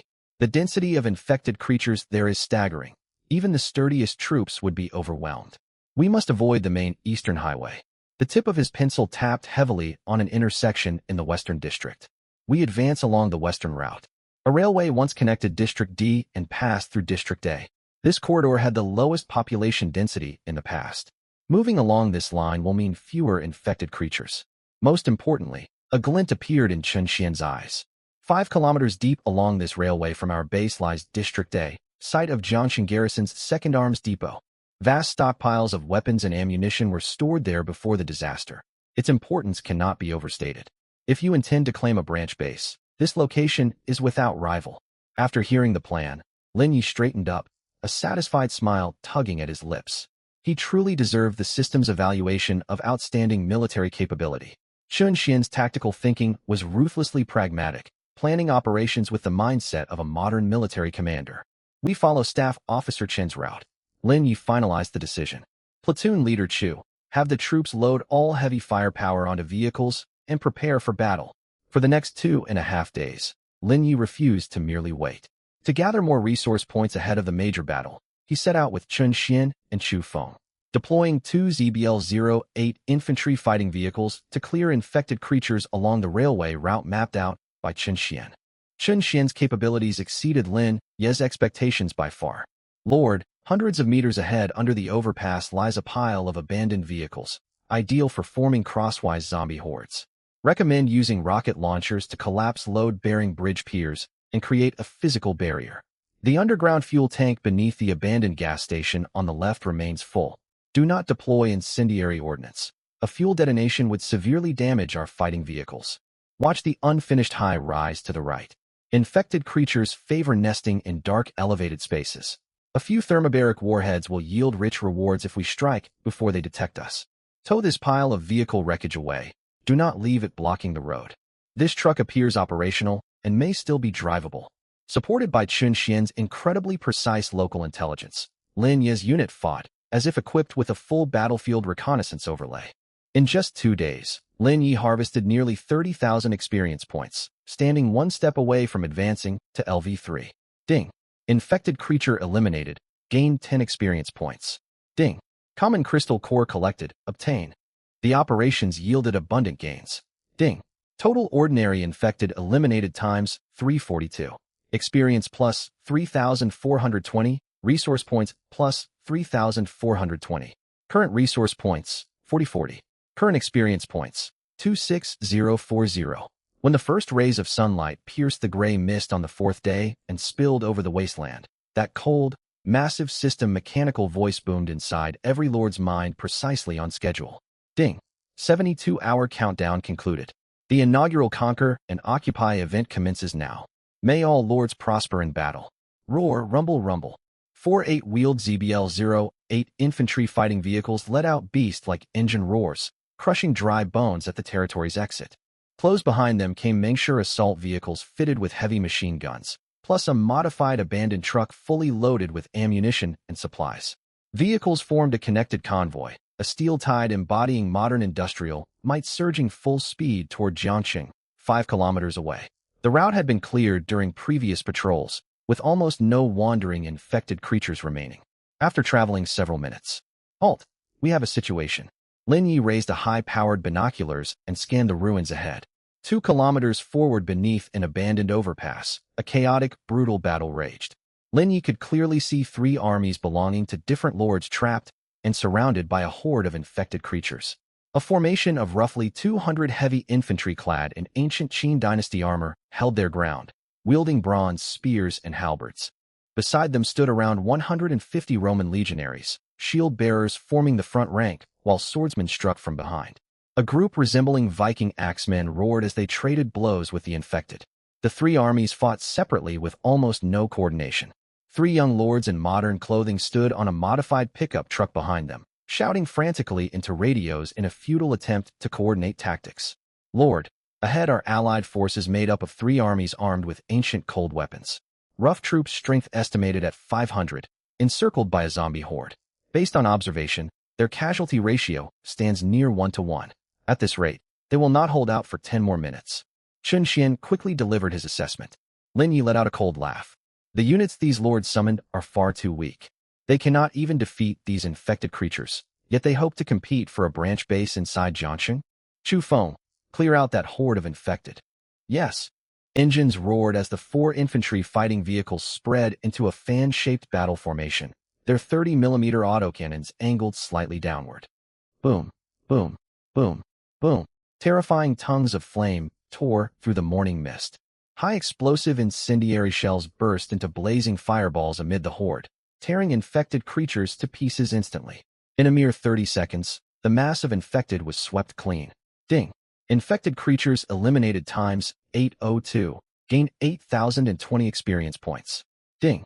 Crystal cores automatically collected, gained 8,020 resource points. The three lords stared in shock at the steel tide rolling toward them, their faces drained of color. Lin Ye's convoy drove straight past them without slowing. A young man in his 20s recognized the formidable army the moment he laid eyes on it. Memories of the famed Lin Shun, discussed endlessly on the World Channel, flashed through his mind. Wait a moment. Great Lord, are you the legendary Lin Shin? Do you need followers willing to tag along? The Lord called out as he chased after the vehicles. Lin Yi did not spare him a single glance and ignored the plea completely. Bringing such weak players along would only slow his advance. 2 kilometers further along this railway spur lies the Second Arms Depot. Qin Xian pointed at the map. Very well, advance at full speed. Excitement flickered across Lin Ye's face. But as the convoy rounded a bend and entered the railway corridor, stop. Emergency halt. Chun Xian's expression turned grave in an instant, and he shouted sharply over the communication channel. Screech. All 4 infantry fighting vehicles braked almost simultaneously, tires dragging long scorch marks across the ground. Lin Yi lifted his head. What is it? Chun Xian said nothing and gestured for Lin Yi to take the vehicle commander's observation post. Lin Yi stepped forward and peered through the glass. His pupils contracted sharply. Scattered across the ruined buildings lining the railway 300 meters ahead were countless creatures unlike any he had seen before. They were humanoid beings with pitch-black bodies covered in hard carapace, elongated streamlined heads, and embedded sharp fangs within their jaws.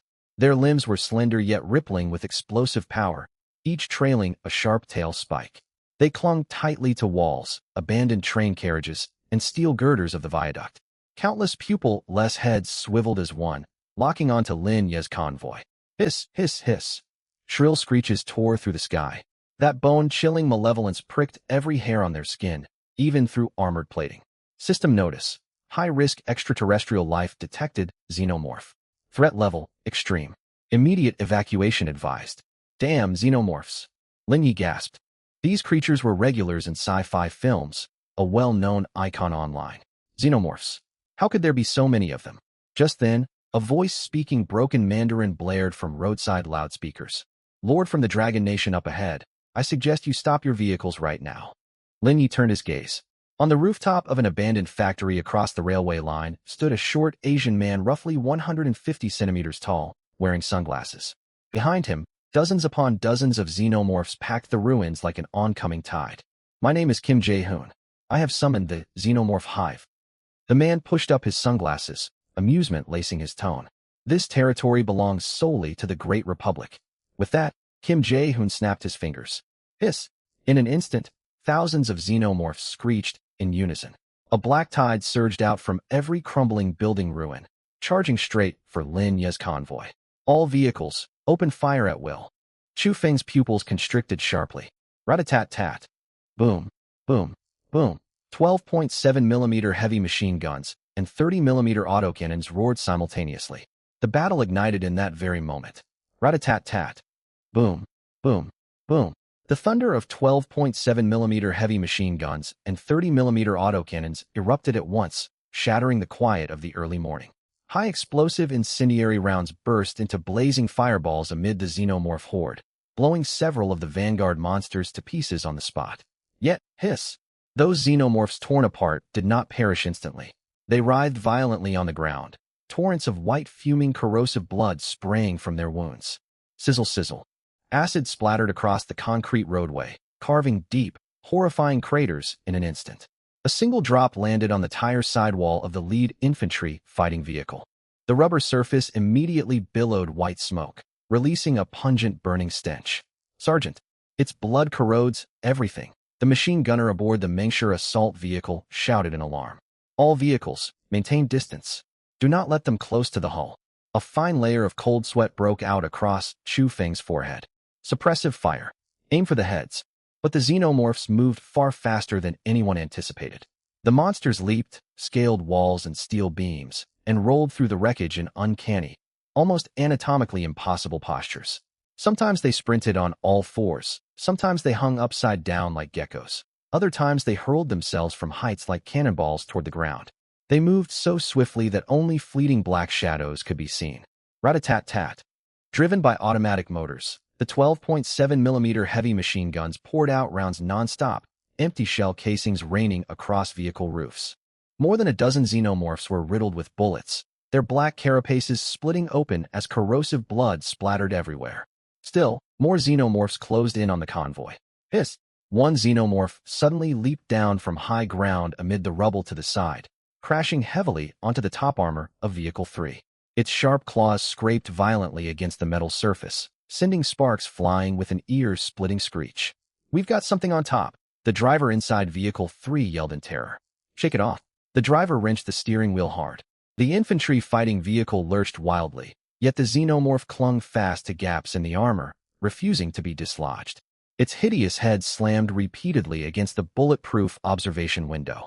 Its retractable inner jaws gnawed relentlessly, and white, misty cracks spread across the glass, eaten away by acid. "Shit! It's breaking through the window." Bang!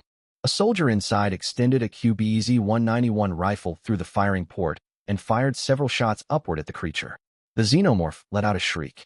Corrosive blood splashed outward, some landing along the edge of the firing port, and the metal instantly began to smoke. Sweat soaked Lin Ye's palms. Extreme mobility, terrain adaptability, and potent corrosive damage. If close-quarters combat erupted, even main battle tanks would be worn down to destruction. Worse still, there were far too many xenomorphs. Thick swarms of black shapes continuously poured out from ruins 300 meters ahead. A conservative estimate put their numbers at another 60 to 70. "Lord, ammunition is being depleted rapidly. At this rate, even with reserves, we won't hold out 20 minutes, the ammunition handler in Vehicle 1 reported anxiously. Lin Yi stared rigidly at the battlefield, veins bulging on his forehead. He knew well the most terrifying trait of xenomorphs was not raw attack power, but their intelligence and coordination. These monsters were not charging mindlessly. They attacked with organization and strategy, draining their ammunition supplies. "Foolish people of the Dragon Nation, witness the power of a lord from our nation." Kim Jae-hoon rocked with laughter atop the factory rooftop. "Surrender from your vehicles now. Hand over all your resource points and weaponry, and I might consider making you my subordinate." Inside the command vehicle, Lin Yi watched dense red blips closing in on the holographic display. "Surrender? You are not worthy. Staff Officer Chun, what's our next move?" Lin Yi fought to contain his anxiety, forcing himself to remain calm. Chun Xian quickly scanned the map and jabbed a finger at one location. "Tactical withdrawal. Find a defensible position. 150 meters forward, and to the right sits an abandoned concrete batching plant. 3 sides are enclosed by high walls, with only one entryway, perfect for a defensive stand." "Understood. All vehicles, move toward the batching plant. Fight while retreating." Lin Yi issued the decisive order. Acknowledged. The 4 infantry fighting vehicles pulled back in formation while maintaining suppressive fire. The Mengsure assault vehicle formed the rear guard, its 12.7mm heavy machine gun firing relentlessly to buy time for the convoy. Yet just as the vehicles neared the entrance to the batching plant, boom! A towering xenomorph, standing fully 3 meters tall, leaped off the plant's perimeter wall and crashed directly onto the lead vehicle, Vehicle 1. This monster looked nothing like ordinary xenomorphs. Its body was covered in far thicker carapace, bony spines jutted from its back, its head more grotesque, and corrosive saliva dripped continuously from its jaws. System notice. Elite unit detected. Xenomorph Guardian. Threat level, extreme. Damn. A boss variant. Lin Ye's eyes widened in shock. Hiss. The Xenomorph Guardian let loose a deafening shriek and lunged straight for Vehicle 1. Open fire. Boom. Boom. Boom. Autocannon rounds struck the Guardian square in the chest. 3 high explosive shells tore open chunks of its flesh. Nevertheless, the monster only staggered briefly before resuming its furious charge. What armor? Bang! The Xenomorph Guardian slammed a massive claw into Vehicle 1's front armor. The immense impact shook the entire fighting vehicle violently, throwing the soldiers inside around the cabin. Rocket launchers. Bring rocket launchers to bear. Chu Feng roared. On it, a soldier aboard the Mengshur assault vehicle quickly hoisted a 120mm rocket launcher, leaned out of the vehicle, took aim, and pulled the trigger. Whoosh! The rocket streaked forward, trailing flame, striking the Xenomorph Guardian squarely in the flank. Boom! A massive fireball engulfed the Guardian, and shockwaves sent clouds of dirt billowing into the air. Immediately afterward, the autocannons of all 4 vehicles concentrated fire into the smoke, stirring thick plumes of haze. When the dust cleared, the bloodied Xenomorph Guardian lay half dead on the ground, its corrosive blood turning the surrounding ground into a pockmarked wasteland. Move. Get inside quickly. The convoy rushed into the batching plant. Under Chun Xian's direction, they rapidly occupied favorable terrain. Soldiers disembarked from the vehicles, using the infantry fighting vehicles as cover to build a makeshift defensive line. First squad, hold the entrance. Second squad, take up watch on the wall. Third squad, take ammunition inventory. Chu Feng panted as he directed the troops. Lin Yi jumped down from the vehicle and surveyed his surroundings. The interior of the batching plant was compact, but the 3 surrounding high walls made it ideal for defense. The sole vulnerability lay in several gaps along the wall tops, through which xenomorphs could climb inside. Staff Officer Chun, have the men weld steel sheets over those breaches. Will do. Meanwhile, outside the plant, dozens of xenomorphs had fully encircled the entrance. Damn it, they made it inside. Atop the abandoned factory rooftop, Kim Jae-hoon set down his binoculars. He snapped his fingers. Hiss! Dozens of xenomorphs screeched as one and launched an all-out assault on the batching plant. They're coming. All hands, prepare for battle. Chu Feng shouted. Rat-a-tat-tat. Gunfire erupted once more. This was a fight for survival. All vehicles, open fire at will. Chu Feng's roar echoed across the communications channel. Rat-a-tat-tat. Boom, boom, boom. The 12.7mm heavy machine guns and 30mm autocannons roared in unison. This time, however, Lin Ye's forces faced an enemy nothing like the mindless zombies they had fought before. Xenomorphs moved at terrifying speed. When sprinting on all fours, they could reach speeds of 70 to 80 kilometers per hour, nearly matching the infantry fighting vehicles. Worse still, the monsters knew how to use terrain. They bounded, climbed, and twisted through the rubble like phantoms, darting left and right, making it nearly impossible for heavy machine gun rounds to track them. Vehicle 3, left flank. One's climbing up. Sergeant, their exoskeletons are incredibly tough. The 12.7mm rounds can't penetrate them. Switch to autocannons. 30mm high explosive rounds. Target the torso. Boom. A high explosive shell struck a xenomorph leaping toward a vehicle and blew it cleanly in two. Yet the instant the creature's corpse fell, thick green corrosive blood spilled forth like sulfuric acid, sizzling as it ate away at the infantry fighting vehicle's hull and releasing acrid white smoke. There were simply too many xenomorphs surging from every direction, a black tsunami. Even when torn in half by explosions, each monster would spray corrosive blood toward its target in its final moments. Lin Yi gripped his communications transceiver tightly, cold sweat beading on his forehead. These xenomorphs outmatched ordinary zombies in every category: speed, strength, defense, and tactical awareness. Most critically, ammunition was rapidly dwindling. Lord, Vehicle 1 has expended half its ammunition. Vehicle 2's autocannon is overheating. We must reduce firing rate. Reactive armor on the right side of Vehicle 4 has been corroded by acid blood. One grim report followed another, sinking Lin Ye's heart. Far away, atop the abandoned factory rooftop, Kim Jae-hoon lit a cigarette at his leisure, a cruel smirk playing on his lips. He snapped his fingers, and another 20 xenomorphs emerged from deep within the factory to join the siege. Staring at the endless, swelling horde of xenomorphs, Lin Ye's eyes widened in despair.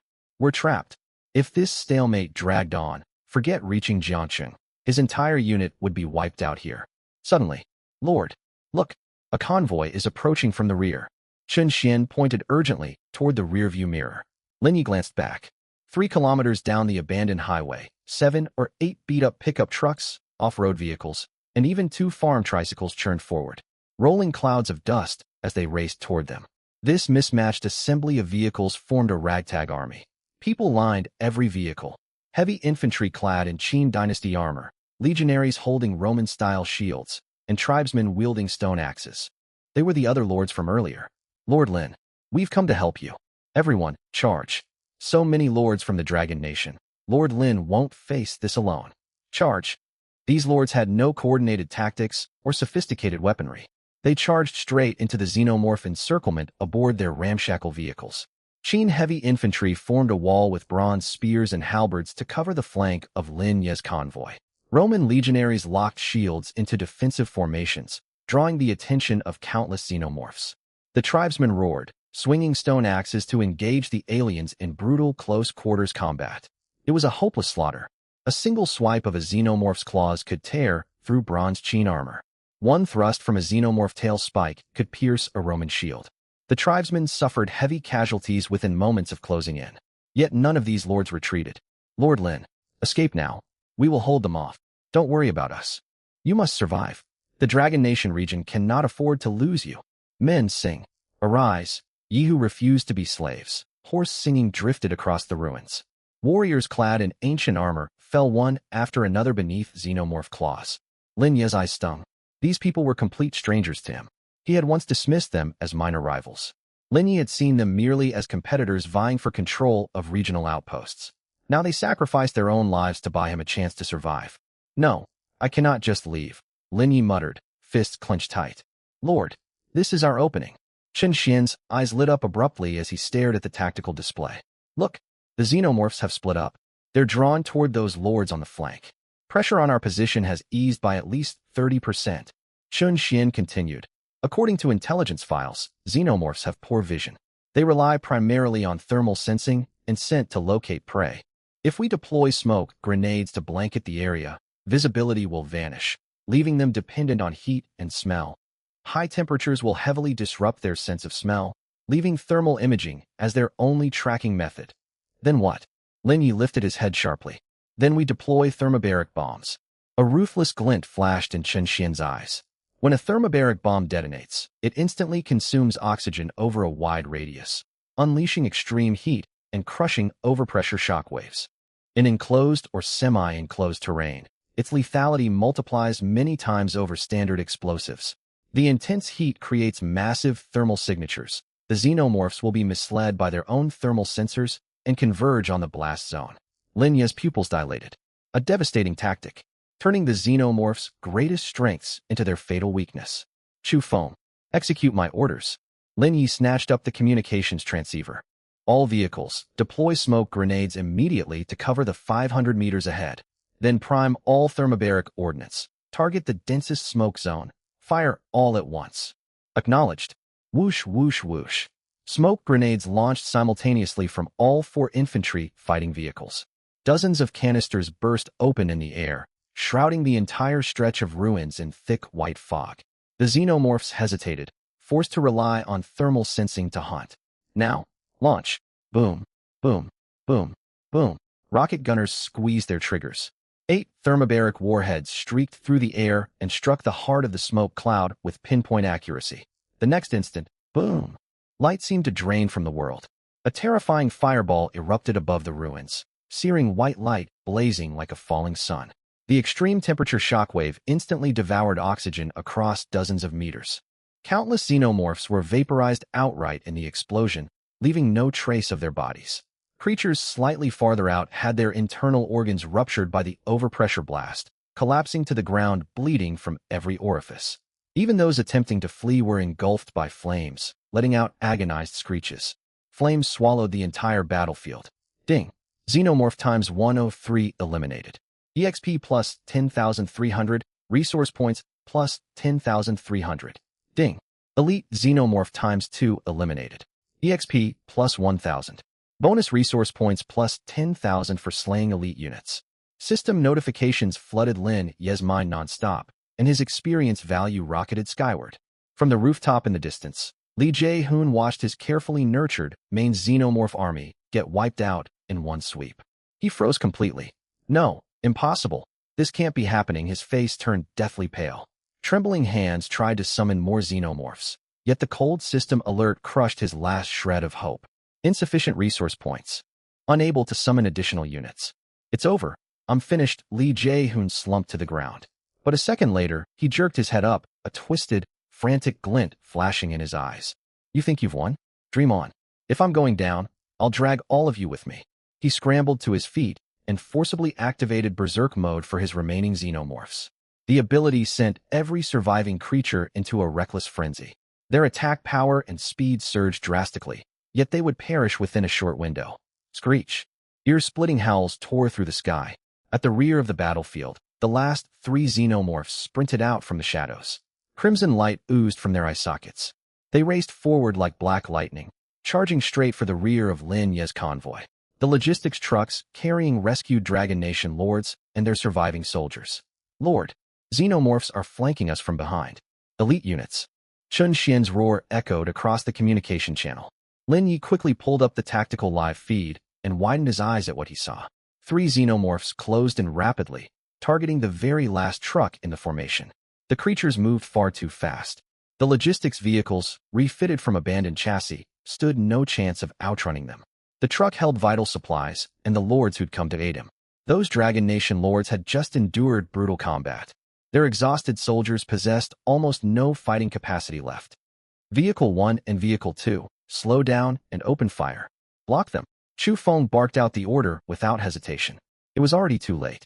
The xenomorphs were less than 100 meters away from the logistics truck. No force could intercept them in time. At this critical moment, Vehicle 3 acknowledges. A steady, resolute voice cut through the channel. It belonged to Zhang Meng, vehicle commander of Vehicle 3. The 32-year-old veteran was the oldest squad leader in the platoon.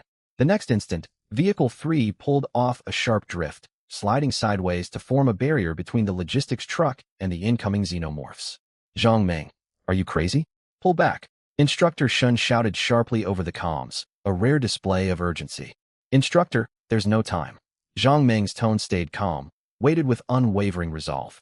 The truck carries our fellow Dragon Nation kin. We cannot let them die here. Gunner, machine gunner, driver, listen to my orders. Zhang Meng took a deep breath, his voice transmitted to every crew member inside the vehicle. We are soldiers of the Dragon Nation, bearing the military soul of our homeland. Our mission is to protect the people. Today, we draw our line right here. All crew, open fire at will. Rat-a-tat-tat. Boom, boom, boom.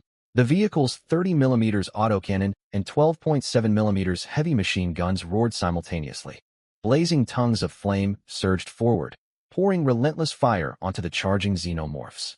2 of the creatures exploded on impact. Acidic blood splattered across the hull, hissing and releasing acrid white smoke. But the remaining xenomorphs felt no fear of death. They lunged madly at Vehicle 3. Claws tore at the armor, and tail spikes pierced the steel plating. Bang! One xenomorph leaped onto the turret, its sharp claws wedging into gaps in the armor. The turret is jammed, the gunner yelled. Use grenades. Zhang Meng threw open the hatch, grabbed a grenade, pulled the pin, and shoved it straight into the xenomorph's maw. Die! Boom!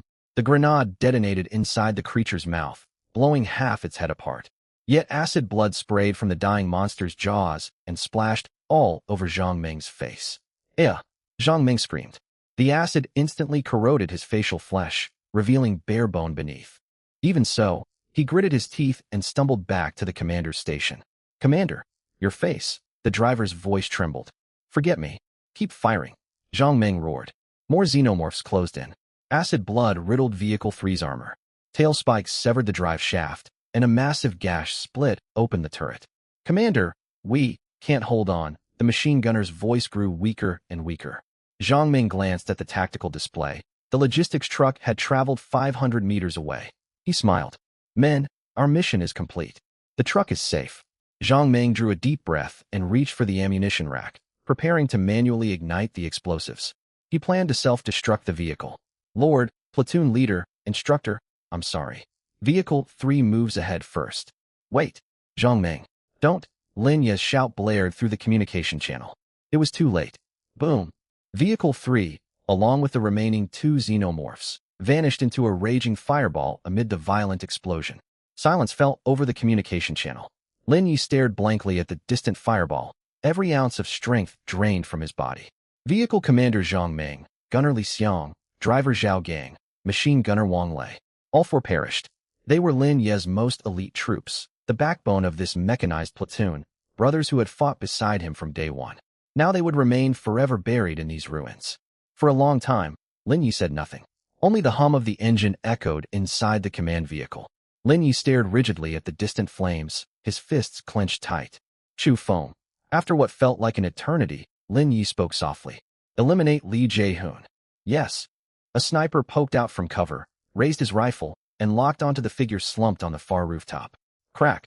A single bullet struck true. Li Jae-hoon never got the chance to scream. His chest burst into a cloud of gore.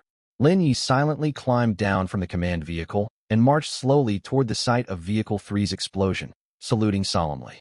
Every soldier snapped to attention and saluted in unison. The rescued Dragon Nation lords jumped down from the logistics trucks. They faced the flames and bowed deeply. No one spoke. Only wind howled through the wreckage, alongside distant burning embers.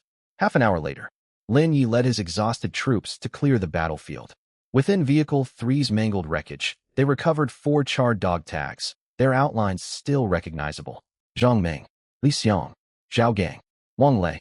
Lin Yi clutched the tags tightly and tucked them inside his uniform against his chest. Staff Officer Chun. Lin Ye's voice remained calm, yet a chilling weight hung in every word. Once we establish the branch base in Jiangcheng, erect a monument in the most prominent spot. Carve their 4 names into it.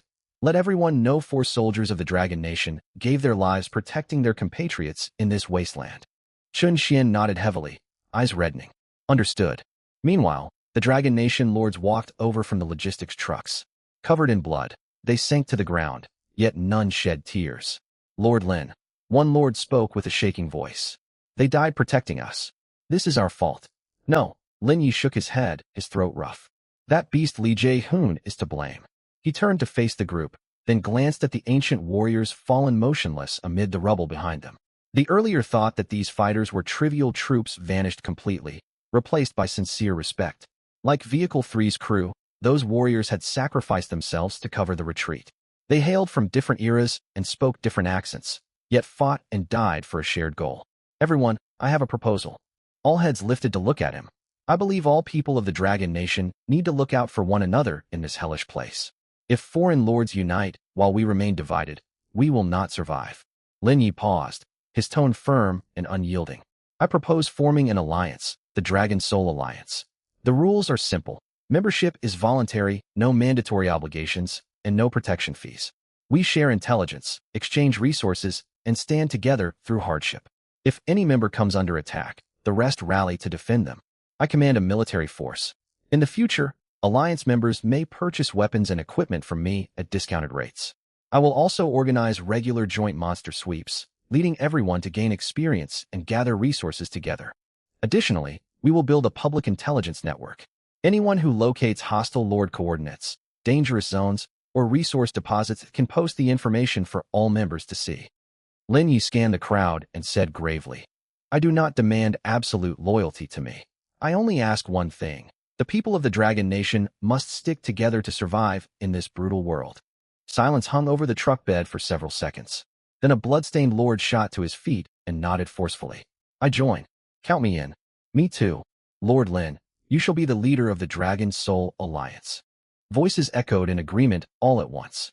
Ding. Detected Lord Lin Yi submitting an organization creation application. Organization name, Dragon Soul Alliance. Organization type, Loose Alliance voluntary membership, intelligence sharing, mutual support. Current members, 8. System notice, Alliance functions unlocked. You may manage Alliance affairs via your system panel. Lin Yi read the system prompt, then looked down at the 4 charred dog tags in his palm. Zhang Ming, Li Xiang, Zhao Gang, Wang Lei. He whispered their names quietly, each syllable clear and resolute. Rest assured, as long as I live, the Dragon Soul will never perish. West Jiangcheng. Lin Yi stood atop the command vehicle, heavy with sorrow. This battle had come at a terrible cost. Korean Lord Lee Jae-hoon had been eliminated entirely, yet the price weighed unbearably on his heart. Vehicle 3 was a total loss, for soldiers killed in action. Lord, all wounded have received treatment. 6 minor injuries, 2 critical. Their vital signs remained stable for now. Shunbai hurried over. Weariness lined his face, yet his resolve never wavered. Understood. Lin Yi nodded. Have the mess unit prepare extra rations for all troops. As for the 4 fallen soldiers, he paused, voice lowering. Handle their affairs according to the highest martyr standards. Cremate their remains first. Once the branch base is constructed, we will give them a proper burial and raise their memorial monument. Yes. Shunbai saluted and turned to carry out the orders. Lin Yi took a deep breath to suppress his grief and opened his system interface. Ding. Congratulations to Lord for eliminating Xenomorph, Hive Lord Lee Jae-hoon. EXP obtained, 15,000 points. System bonus resource points, 150,000 points. Current EXP, 100,650/100,000. EXP threshold reached. Immediately advance to LV3. Advance. Ding. Congratulations, you have reached LV3. Unlocked summoning permissions. Dragon Nation Standard Mechanized Infantry Company. Dragon Nation Standard Armored Combat Company. Logistics Support Units, Mess Platoon, Medical Platoon. Unlocked building permissions. Intelligent hydroponic farm double production efficiency of basic agricultural greenhouses. No livestock facilities. Modern livestock-based multi-story breeding complex. Intermediate agricultural greenhouse supports planting and livestock raising. Lower efficiency than hydroponic farms. War Factory LV2. A string of system alerts exploded in his mind, and a brand new summoning panel popped up on his vision. He breathed steadily and opened the panel. Rows of detailed unit statistics and equipment lists unfurled before him like a waterfall. LV3 Summoning Panel. 1. Dragon Nation Standard Mechanized Infantry Company. Establishment. 1 Company Commander, 1 Political Instructor, 3 Infantry Platoons, 36 troops per platoon. Company Fire Support Squad. Total personnel, approximately 120. Main equipment, Type 08 IFV x 12, Mengsure Assault Vehicle x 6, QBZ-191 Rifle x 120, 12.7mm Heavy Machine Gun x 12, 120mm Rocket Launcher x 12. Ammunition Supply, Standard Company Level Allocation, automatically restocked daily. Summoning Cost, 500,000 Resource Points. Dragon Nation Standard Armored Combat Company. Establishment, 1 Company Commander, 3 Armored Platoons, 4 Main Battle Tanks per platoon. Company Maintenance Squad 8 personnel. Total personnel, approximately 60. Main equipment, Type 99, a main battle tank x 14 125mm smoothbore gun, composite armor, active protection system.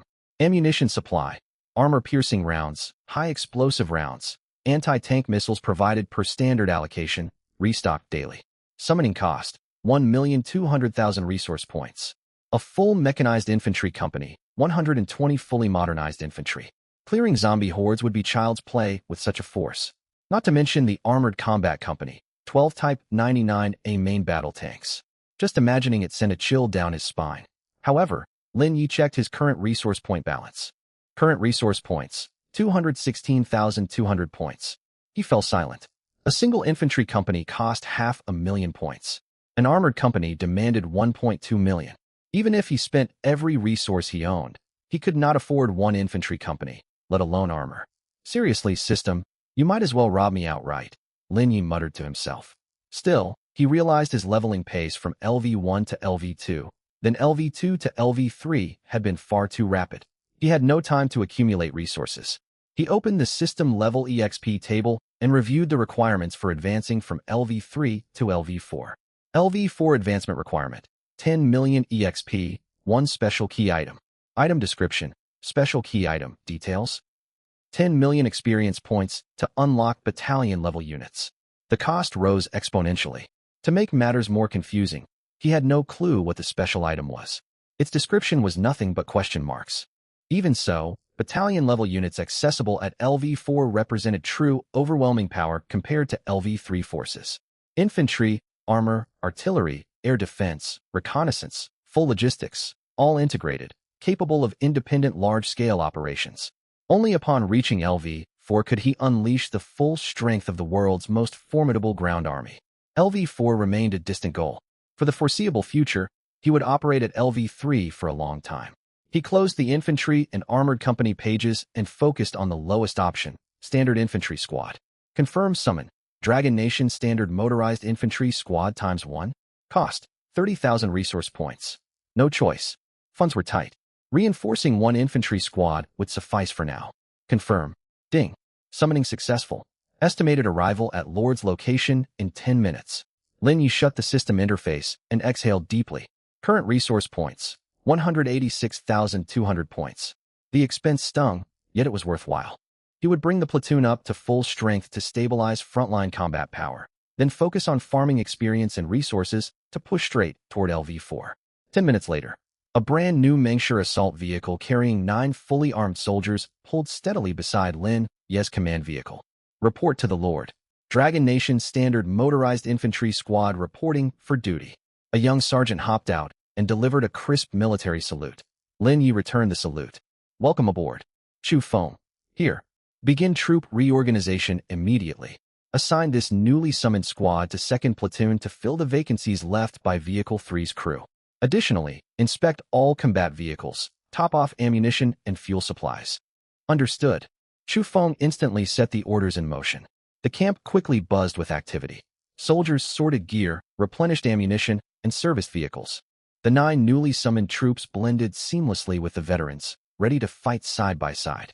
Chen Xian held a map and briefed Lin Yi on the latest intelligence regarding Jiangqing. Lord, recon patrols confirm massive zombie concentrations in the city center and eastern residential districts. We have fully secured the western zone. Holding this area is our priority. What about the alliance? Lin Yi asked. Including you, the Dragon Soul Alliance holds 7 members. Their troop quality is relatively limited, yet they are happy to secure leftover targets and rescue survivors while we bear the brunt of combat. Lin Yi nodded. If things went smoothly, every alliance member might secure a plot for a branch base within Jiangqing. Lin Yi was about to speak when ding, global server announcement. The Siege and Conquest event has concluded. The system is tallying contribution point rankings. Rankings are sorted by regional server. You are currently assigned to Dragon Nation South Region 114. Ranking preview countdown, 10 seconds. Lin Yi focused sharply. Every soldier paused their work, gazing upward toward the sky. 10 seconds passed.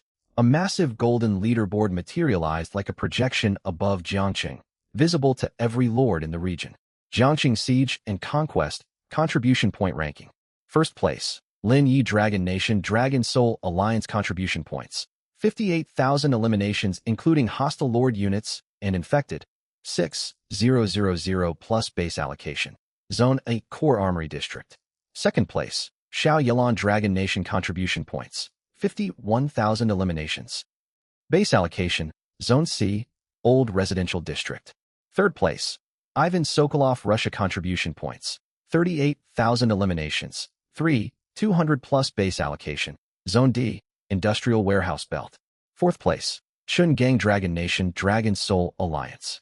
The moment the leaderboard appeared, the regional chat channel erupted. Player, Independent Explorer, 9 out of the top 10 are Dragon Nation players? Is the system biased towards certain nations? Player Rice's life, ha! Lord Lin is unbeatable. We struck gold clinging to his coattails. Lord Lin carries us all. Player, Dragon Lover, 97. Wait, who is this second place Xiao Yilan? Right behind Lin Yi. Yet elimination count shows? What is going on? Player, Ultimate Debater. I've never heard of this person. How did he rack up over 50,000 contribution points? Player, Wooden Fish Meditator. Not only that, he received Zone C, the Old Residential District. The zombie density there is the highest, terrain the most convoluted. Who exactly is this figure? Player, Ivan Sokolov. Second place. Come out and face me. No reply came. The world channel fell quiet for several heartbeats, then exploded with wild speculation surrounding Xiao Yilan. Standing atop the command vehicle, Lin Yi frowned at the name on the leaderboard. Xiao Yilan, a citizen of the Dragon Nation. 51,000 contribution points, second only to himself. Yet the system deliberately hid his elimination tally, marking it.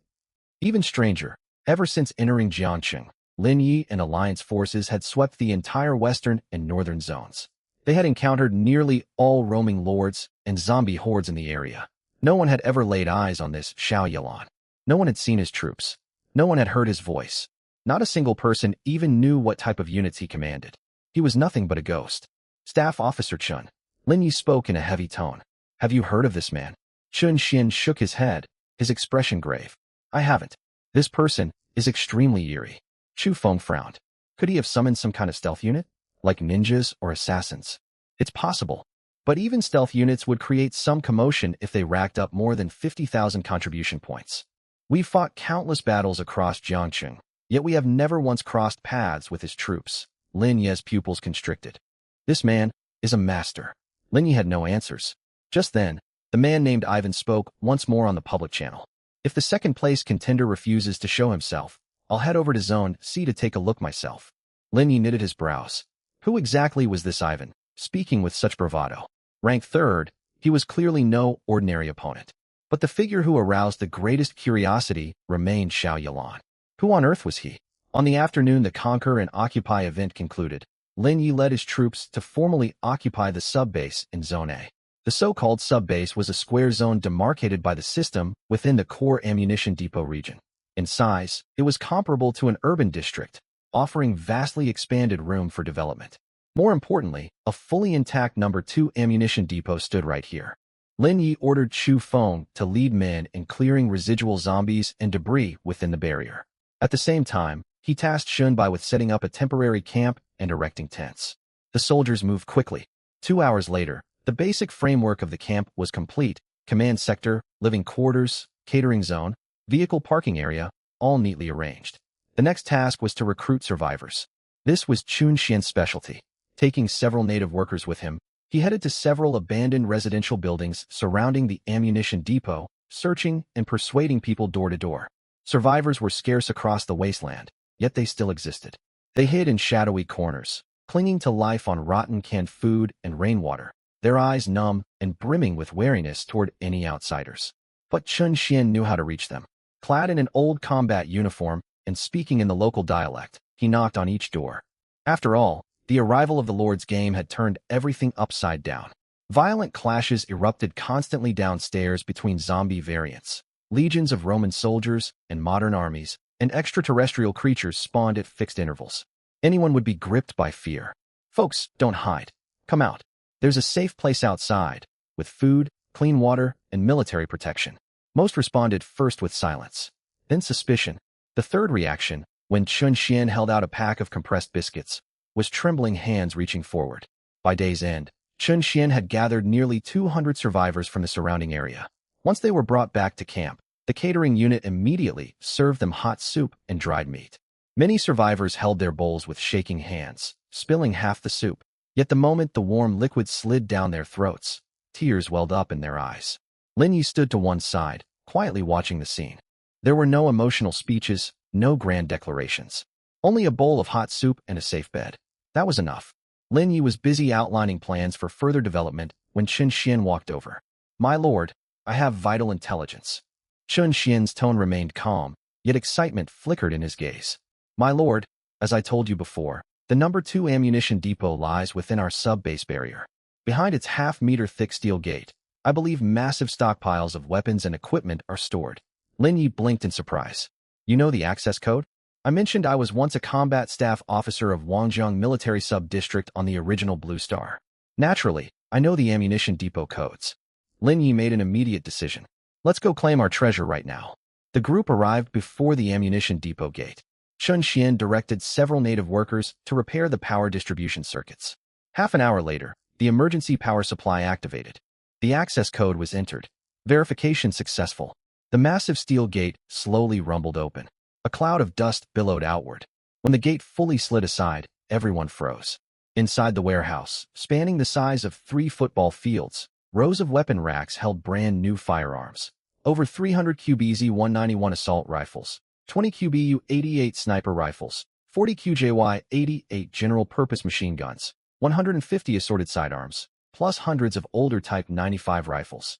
With firepower like this, raising a formidable fighting force would be effortless. Ammunition crates stacked as high as the eye could see. Roughly 800,000 rounds of 5.8 mm rifle ammunition, 150,000 rounds of 12.7 mm heavy machine gun ammunition, alongside numerous rocket rounds, grenades, and hand explosives. Further inside stood 6 ZBL-08 infantry fighting vehicles and 12 Dongfeng Mengshi assault vehicles, lined neatly, covered in dust, yet structurally intact. Chen Xian inspected one IFV's engine, then turned around with a broad smile. The engine is well maintained with a full fuel tank. It can be put into service after simple maintenance. Chu Feng's jaw dropped open. Lin Yi took a deep breath, suppressing surging excitement. This haul was an enormous windfall. Assign the newly recruited infantry platoon to man these infantry fighting vehicles to shore up our firepower deficit. With this newly acquired equipment, he could arm veterans among the survivors to form a militia company as secondary troops. Staff Officer Chun, conduct a full inventory and register all equipment. Chu Feng, move all IFVs and Mengshi vehicles out for maintenance. Yes, sir. Over the following days, large-scale construction unfolded across the Zone A sub-base. The war factory received new manpower and operated around the clock, its ammunition assembly lines continuously churning out brass bullet casings. The survivor settlement expanded repeatedly, its population swelling from the initial 200 to over 600. To Lin Ye's delight, Chen Xian located 5 exceptional individuals among the survivors, scientists from the old world. Zhou Mingyuan, former senior engineer at a military industry research institute. Li Sufan, former university professor of chemistry. Zhang Taixing, chief mechanical engineer of a heavy industry group. Zhao Xiaohe, research fellow at the Academy of Agricultural Sciences. Sun Dishing, virology expert from the Center for Disease Control. Lin Yi placed all of them into the newly formed Dragon Soul Research Division, tasked with 3 primary research directions: optimized ammunition reloading, improved armor designs, and analysis of extraterrestrial creature tissue samples. 5 days later, the research team delivered initial results. Projected ammunition output would rise by 15%. Infantry fighting vehicle protective capacity could be boosted by 10%, and experiments were underway to weaponize the corrosive acid from alien creatures. Another busy day drew to a close. Base construction proceeded steadily. Lin Yi consolidated territories belonging to several lords within his alliance. Once lords joined the alliance, their territories became shared territory for all members. Lin Yi sat inside the former municipal government office building in Zone B, now bearing the sign, Dragon Soul Alliance Temporary Command Headquarters. In the mayor's office, reviewing construction reports submitted from all zones. Everything moved forward smoothly. There were no large-scale battles, no zombie tides, and no harassment from rival lords. It was a rare window to catch their breath. Knock, knock, knock. Enter. The door opened, and Shunbai stepped inside, followed by a towering man nearly 1.9 meters tall with a thick beard, clad in vintage Soviet military uniform. My lord, this is Vasily, adjutant to Ivan Sokolov. He says Commander Ivan invites you to visit Zone D for an exchange. Vasily stood at attention immediately and spoke in halting Mandarin. Respected Mr. Lin, my superior Ivan Sokolov sincerely invites you to visit Zone D. His manner was respectful, addressing Lin Yi deferentially at every turn. Lin Yi studied the burly soldier. Meanwhile, 2 infantry platoons carried out tactical drills on the training ground. Vasily's eyes drifted toward the fully equipped soldiers. QBZ-191 rifles, tactical vests, helmets, individual night vision goggles, digital radios. Cutting-edge modern military hardware glinted with cold metallic sheen under the sunlight. In the distance, a ZBL-08 infantry fighting vehicle rolled slowly past, its 30mm autocannon barrel prominent. Vasily's Adam's apple bobbed as he swallowed hard. He strove to maintain composure. Yet the shock and envy in his gaze did not escape Lin Ye's notice. Everyone coveted high-grade military equipment. A faint smile tugged at Lin Ye's lips. Inform Commander Ivan I will travel to Zone D to pay my respects tomorrow morning. Yes, thank you very much. Vasily saluted excitedly and turned to leave quickly. Once he departed, Shunbai lowered his voice. My lord, can we trust this Ivan? Lin Yi pondered briefly. I cannot be certain, but this meeting must happen. Our alliance controls 8 of Jiangxing's 10 sub-bases. The remaining 2 belong to Ivan in Zone D, and Xiao Yilan in Zone C. Ivan has taken the initiative to extend goodwill, and I ought to accept. Dispatch our newly formed reconnaissance unit to gather intelligence on Ivan's Zone D. We still know far too little about him. He turned toward Chen Xian. Also send several scouts to reconnoiter Zone C. Tell them to exercise extreme caution. Understood. Lin Yi leaned back against his chair and stared up at the ceiling. Xiao Yilan. 51,000 contribution points. Kill count marked, and no one had ever laid eyes on his troops. A genuine phantom. He had a premonition. This man was more dangerous than any alien creature. Tomorrow, he would first meet Ivan and discover what the Russian truly intended. Early the next morning, before dawn broke, the delegation convoy appeared modest, yet carried formidable deterrence. One Dongfeng Mengshi vehicle escorted by 2 infantry fighting vehicles. Setting out from Zone A, they headed toward the industrial storage zone in Zone D. Lin Yi brought 2 infantry platoons as security detail, riding in the 2 rear IFVs. The Mengshi assault vehicle led the formation. Shunbai could not get away from administrative duties, so Qin Xian and Chu Feng accompanied Lin Yi as staff officers. The convoy traveled along Jiangqing's West Ring Road. Wasteland ruins stretched on all sides. Overturned vehicle wreckage, shattered billboards, bloodstains and bullet holes scarring the walls. Only scattered zombies roamed the roadways. Not a single living civilian in sight. All lords were occupied developing their bases. No one wasted time wandering the wilderness. The once bustling western district of Jiangxing was unusually quiet. My lord, we are about to exit territory controlled by our Dragon Alliance. Ahead lies Zone D, Lord Ivan's sub-base. Qin Xian reminded him, checking a hand-drawn map. Lin Yi nodded and peered through the windshield. Far ahead, a sprawling industrial zone came into view. Empty warehouses, rusted gantry cranes, several abandoned train carriages stationary on the rails beside the container yard. This was the logistics and warehousing hub. As the convoy crossed into Zone D boundaries, Lin Yi was stunned by the welcoming formation awaiting them. Lined neatly along both sides of the road stood roughly 500 Soviet Red Army soldiers. Uniform khaki uniforms, steel helmets, PPSH-41 submachine guns, Mosin Nagant rifles, DP-27 light machine guns. Though their equipment dated to an earlier era, they stood ramrod straight with resolute gazes, radiating fearless fighting spirit. At the end of the road, 12 T-34 tanks lined up in formation. Dark gun barrels pointed skyward, engines rumbling low like steel behemoths. Even more striking, 3 Katyusha rocket launchers stood beside the tanks, rows upon rows of launch tubes embodying brutal industrial firepower. Good heavens, look at this display. Chu Feng muttered quietly beside him. Lin Yi said nothing. He understood Ivan's grand reception was far more than a gesture of welcome. Ivan was flexing his military strength. He commanded at least 500 infantry plus more than a dozen operational armored vehicles. In short, he was sending a clear message to Lin Yi. Do not underestimate me. The convoy rolled forward. Soviet soldiers lining the road snapped to attention and saluted in perfect unison. At the end of the road, a towering man close to 2 meters tall, broad-shouldered, heavily bearded, dressed in Soviet officer uniform with a Red Star medal pinned to his chest, strode forward. It was Ivan Sokolov. Ha! Brother Lin. Ivan spread his arms and greeted him in halting Chinese. Before Lin Yi could react, he pulled him into a bear hug strong enough to squeeze the breath from his lungs. I have long wished to meet you. Come, let us share a drink first. He pulled a bottle of vodka from his coat, twisted off the cap, and tried to press it to Lin Yi's mouth. Lin Yi laughed helplessly and gently pushed him away. Commander Ivan, let us discuss important business first. We can drink afterward. Haha, very well. Ivan laughed loudly, clapping Lin Yi on the shoulder and leading him deeper into the base. After walking a short distance, Ivan's gaze drifted toward Lin Yi's escort platoons. QBZ-191 assault rifles, tactical vests, helmets, individual night vision devices, digital radios, and the 30mm autocannon mounted on the ZBL-08 infantry fighting vehicle. Ivan's Adam's apple bobbed as he swallowed hard. His adjutant had reported Lin Yi possessed a modern mechanized force the previous day. Though he had mentally prepared himself, witnessing these war machines firsthand filled him with overwhelming awe. Sophisticated, cutting-edge, precision-engineered, a stark contrast to the rugged, utilitarian design philosophy of World War II Soviet Red Army hardware. Brother Lin, your equipment, remarkable. Ivan lowered his voice, half joking yet sincere. Compared to my heap of old machinery, they belong to entirely different eras.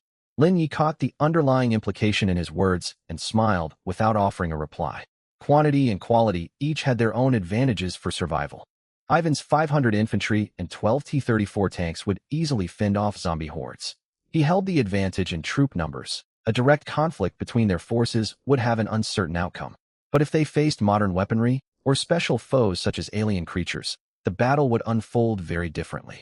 The two entered Ivan's makeshift headquarters, an office constructed from repurposed shipping containers. On the table sat black rye bread, canned stew, and several bottles of vodka. An iron stove burned steadily in the corner, a pot of thick soup simmering atop it. Sit, sit. Ivan urged Lin Yi to take a seat, opened a bottle of vodka, and poured him a full cup. Lin Yi forced himself to drink it. They exchanged casual conversation, and both grew slightly intoxicated after several rounds. Ivan cleared away the liquor glasses and thoughtfully set down a pot of sweet tea, pouring a cup for Lin Yi, clearly prepared ahead of time. Brother Lin, I will speak plainly. I invited you here for more than merely to forge friendship. Ivan's smile faded, his expression turning solemn. He pulled a hand-drawn map out from under the table and spread it open, pointing toward Zone C. It concerns that mysterious man, Xiao Yilan. Lin Yi's eyes sharpened, leaning forward slightly. I have sent scouts into Zone C several times. Ivan lowered his voice, a flicker of wariness crossing his face. Not a single one returned. Lin Yi's pupils contracted. The first time, I dispatched 3 scouts equipped with radios to observe Zone C from its outer perimeter. Ivan pointed at the boundary of Zone C on the map. Once they entered, radio contact held. They reported Zone C was deathly quiet, devoid of zombies or any human presence. Yet, they said the silence felt unnatural, as if something watched them. What happened next? Lin Yi asked. Then radio communication cut out. Ivan said grimly. No gunshots, no explosions, no distress calls. Only static crackled over the frequency before the signal vanished entirely. I waited 3 hours. They never came back. The second time, I sent an enhanced squad of 12 men with heavy machine guns, ordering them to push deep into Zone C's core. Ivan's expression darkened further. They never even activated their radios before disappearing. From Zone D, we saw a cloud of black mist rise above Zone C, and then nothing remained. The third time, I personally led 50 men and 2 T-34 tanks to force our way inside. Ivan paused, a trace of dread flickering across his features. A strange black mist shrouded Zone C. We could not make out anything within from the border. Then, he drew a deep breath. I saw a group of people. A group of people? Lin Yi pressed for details. They were within the black mist. Ivan spoke softly. Roughly a dozen figures clad in black robes. They stared at us for about 10 seconds, and then, the mist lifted. Our equipment functioned normally once more, yet the figures had vanished. I ordered an immediate retreat. When we took roll, 3 men were missing. Ivan lifted his head and met Lin Yi's gaze directly. Brother Lin, I have no idea what kind of units Xiao Yilan has summoned, but they are definitely not ordinary soldiers. Lin Yi fell silent. He thought of the unknown kill count marked beside Xiao Yilan's name on the contribution leaderboard, and those 50,000 plus contribution points, second only to his own. What do you think allowed him to amass so many contribution points? Lin Yi asked. Ivan shook his head. I cannot say, but I suspect he may not earn points by slaying zombies or competing lords at all. What do you mean? I have no answers. Ivan said heavily. Yet his contribution points climb rapidly, and no one has ever laid eyes on his troops. And he poses a grave threat. Lin Yi nodded. All things considered, Ivan slammed a palm lightly on the table. Brother Lin, I summoned you here to propose this. If Xiao Yilan harbors hostile intentions, we ought to form an alliance. Lin Yi considered the idea briefly, then nodded. I agree. He extended his hand. Ivan clasped it firmly, and they exchanged a knowing glance. They drank a few more cups of tea after their discussion, then Lin Yi took his leave. Ivan escorted him all the way to the Zone D border, clapping him on the shoulder with a loud laugh. Lin, seek me out anytime trouble arises. We are brothers. Take care, Commander Ivan. The convoy started up and slowly departed Zone D. Lin Yi turned to Chen Xian. Do you believe Ivan's account? Sitting in the passenger seat, Chen Xian replied quietly. Largely credible. Listening to your conversation, Ivan is straightforward and does not seem inclined toward deception. Furthermore, the details he described, the black mist, robed figures, do not sound fabricated. Still, we must maintain constant vigilance. Lin Yi nodded. After a moment of silence, he asked, What do you propose we do about Xiao Yilan? After hearing Ivan's account, matters are suspicious. I believe we should continue monitoring Zone C, under no circumstances venturing deep inside. Chen Xian said gravely. The convoy returned to the Zone A sub-base by late afternoon. Shunbai was directing soldiers to unload supplies scavenged from surrounding ruins. Diesel fuel, food, medical materials. My lord, you have returned. Shunbai hurried over. We have good news. Our reconnaissance team chanced upon an intact gas station within Zone A. Its underground fuel storage facilities remain functional, and our men are researching methods to extract the oil. Lin Yi's eyes lit up. In addition, Shunbai lowered his voice. None of the scouts we sent to Zone C have returned.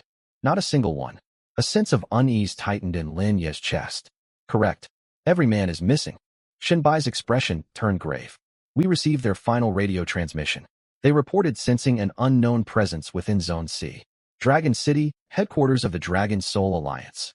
Deep into the night, desk lamps on the conference table remained lit. Lin Yi, Shenbai, Chu Feng, and Chen Xian sat around the table amid an oppressive atmosphere. A radio transceiver sat right in the center of the table. Lord, this is the recorded communication from our scouts. He reached out and pressed the play button. This is Falcon Team. We have infiltrated the outer perimeter of Zone C. A hushed voice crackled from the radio. Dead silence lingered in the background audio. It's eerily quiet here. Not a single living soul, nor roaming zombies, static. Corpses litter the ground everywhere. These corpses look unnatural. Their bodies are completely desiccated, a horrifying sight. The recording continued, the scout's tone growing tight with unmasked tremors. Wait a minute. Fog is rolling in. Pitch black fog. Visibility is plummeting fast. Static interference. Electronic white noise blared for several minutes before the scout's voice cut through once more. Movement at the crossroads dead ahead. A group of figures clad in black robes, their faces hidden from view. They're kneeling at the intersection, gathered around some kind of symbol. It's too far for us to make out the details. A sharp gasp suddenly echoed over the radio. What in the world is that thing? What are these robed figures chanting? My head is splitting just listening to this noise. Right after that, a weird, viscous murmur drifted out from the speaker. Open fire. Return fire. Cover our retreat. Old Lee's roar tore through the alien chanting, followed by sustained barges from QBZ-191 assault rifles and successive grenade detonations. Gunfire died out after barely 5 seconds. Bullets can't pierce their bodies. They're covered in scales, slimy fish stench filling the air. ARRGH. A blood-curdling scream erupted, paired with squelching, dragging noises, as if something was being hauled through mud. The recording cut off abruptly. A deathly hush fell over the command room. Lin Yi knitted his brows tightly, staring fixedly at the regional map laid out before him. No zombies, only mummified corpses. Hooded cultists performing sacrificial rites, otherworldly murmurs.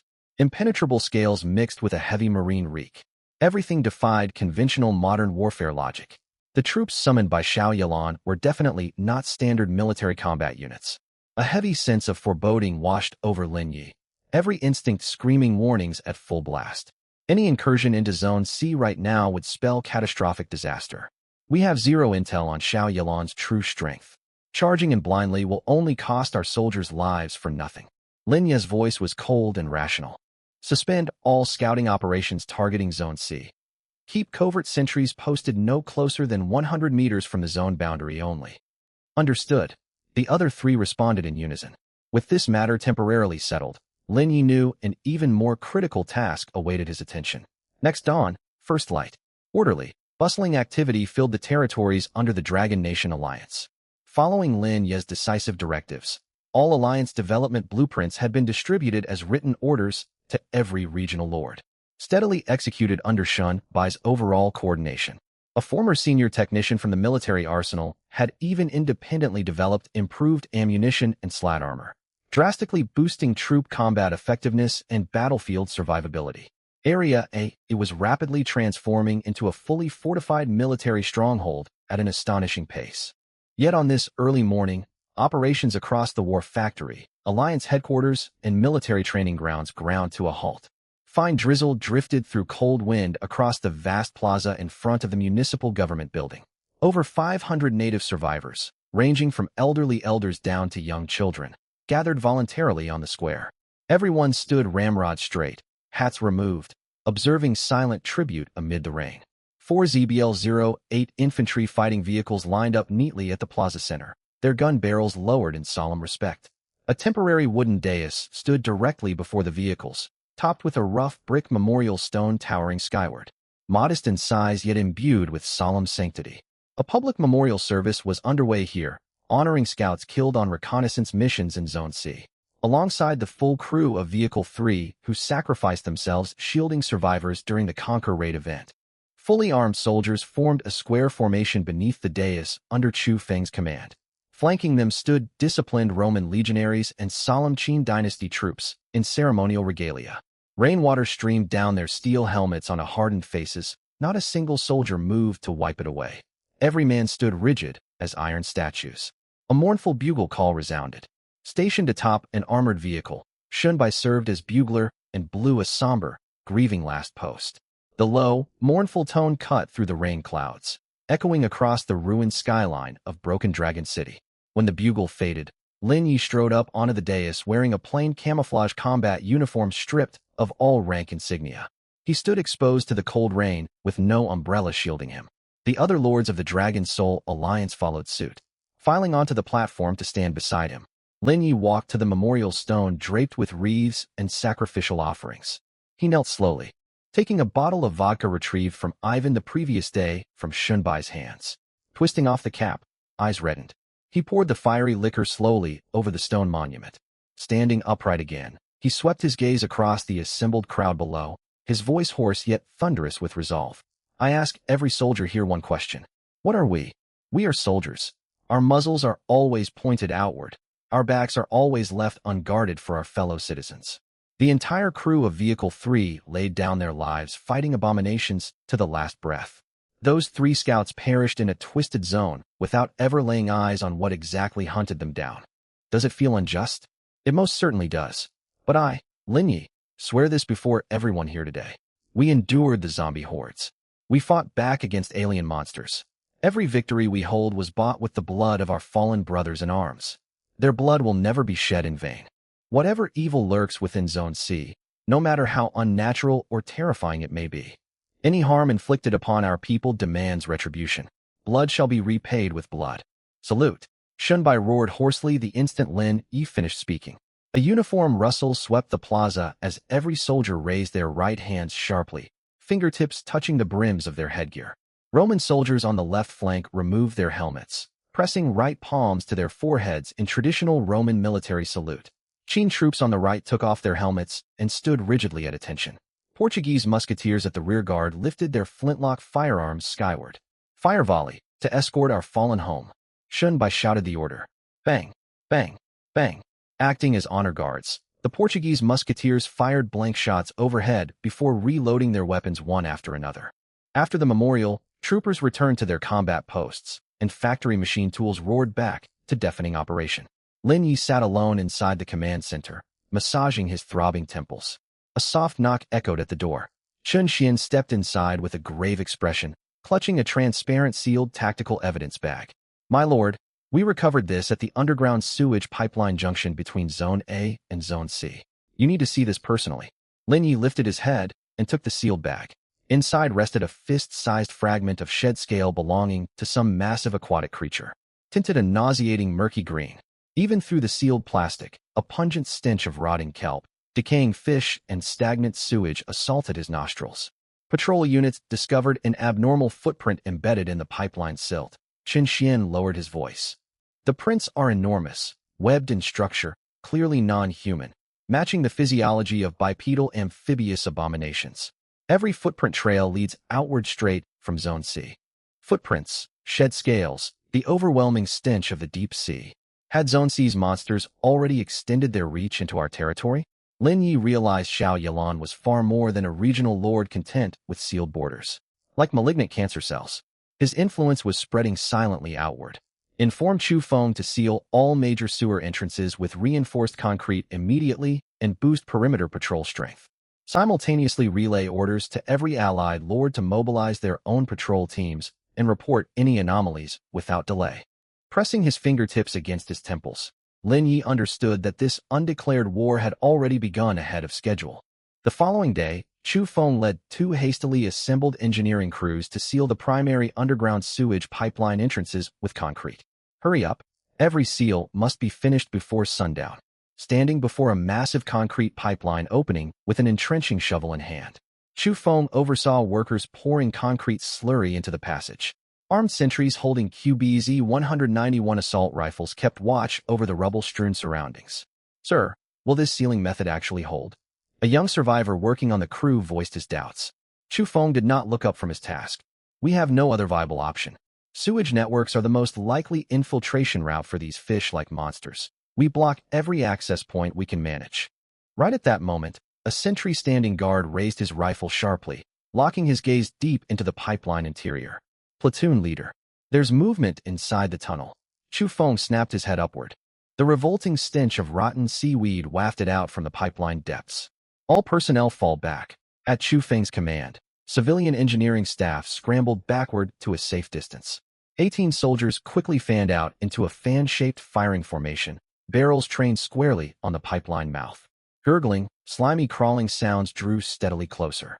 Pale, lifeless fish-like eyes glinted faintly within the pipeline darkness, fixed unblinkingly on the world outside. The next second came a shrill hiss. A monster lunged violently out of the pipeline.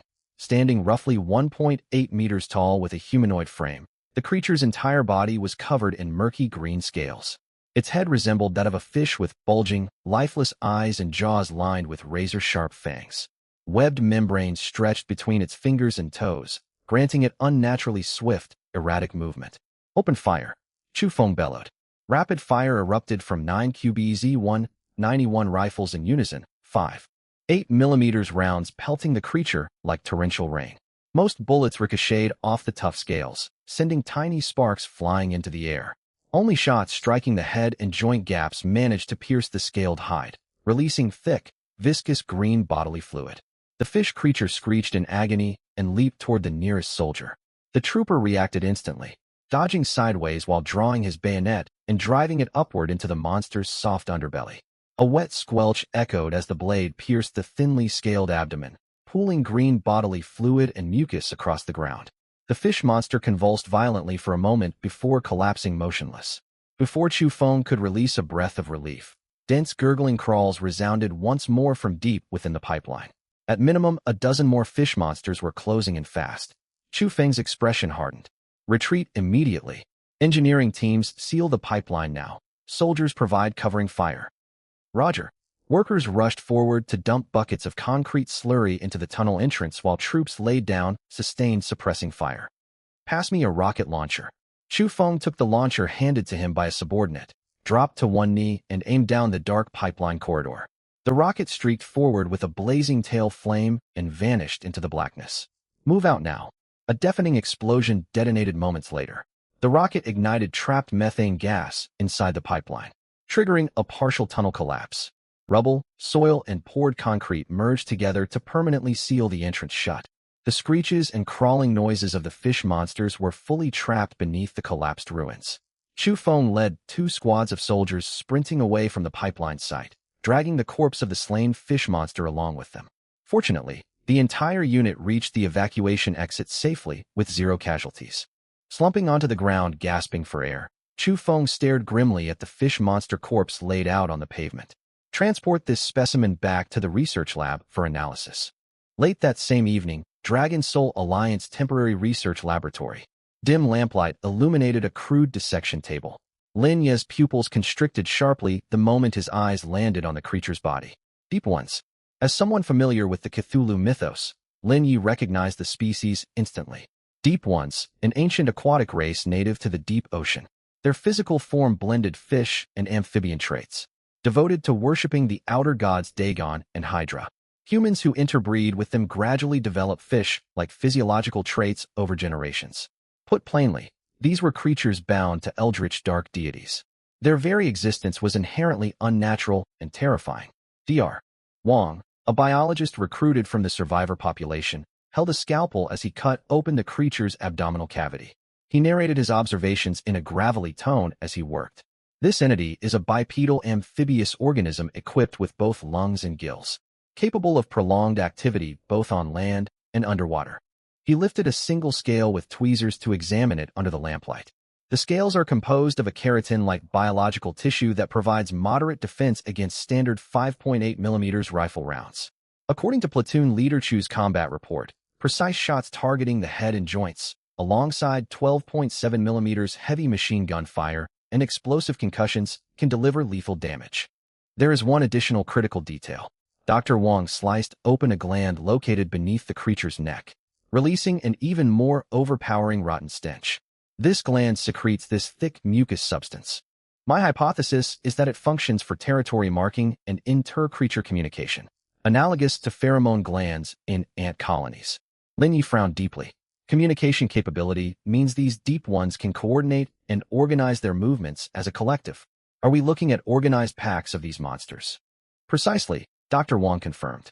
The structure of their gills and webbed limbs makes urban underground pipe networks their ideal habitat. Left unchecked, they will seize control of the entire subterranean infrastructure spanning Dragon City. After leaving the dissection lab, Lin Yi instructed Qin Xian, notify every allied lord to fully seal all underground pipeline entrances across their respective sub-bases. Understood. Nightfall, Dragon Soul Alliance Headquarters Conference Room. A hand-drawn map of Dragon City covered the table surface as regional lords sat gathered around it. Standing beside the map, Lin Yi spoke in a heavy tone to brief everyone on the Deep One incursion incident. Everyone, our forces encountered the combat units deployed by Xiao Yalan face-to-face this afternoon along the boundary between Zone A and Zone C. These abominations are known as Deep Ones. They infiltrate territory through underground pipelines with high mobility, tough natural armor, and deadly close-quarters combat prowess. I'm certain many of you heard references to Innsmouth's fish creatures before the mass population migration event. These are the infamous entities from the Cthulhu mythos. A collective gasp rippled through the room. Cthulhu? How could we possibly draw such an unfavorable matchup? Had Xiao Yalan somehow gained command over Eldritch Sea Gods? We lack effective countermeasures for the time being. Our current strategy is strict defensive containment. Every territory must immediately seal underground pipeline systems and bolster ground patrols. Report any abnormal sightings the second they are detected. Zhang Wei, Lord of Zone B, wore a pained expression. Lord Lin, my Roman legions are poorly equipped for these creatures. If Deep Ones breach our defenses, Lin Yi responded immediately. I will allocate a stockpile of firearms and ammunition from Zone A's armory. We will organize formal training sessions to teach ancient era troop units how to operate modern weaponry. Additionally, establish a mutual aid clause. Any sub-base under attack receives immediate reinforcement from all remaining allied territories. Li Ming, Lord of Zone E, asked, Lord Lin, should we launch a preemptive strike against Zone C? Lin Yi shook his head. Hold our position for now. Our top priority is securing our own territories first. The brief conference concluded as night deepened.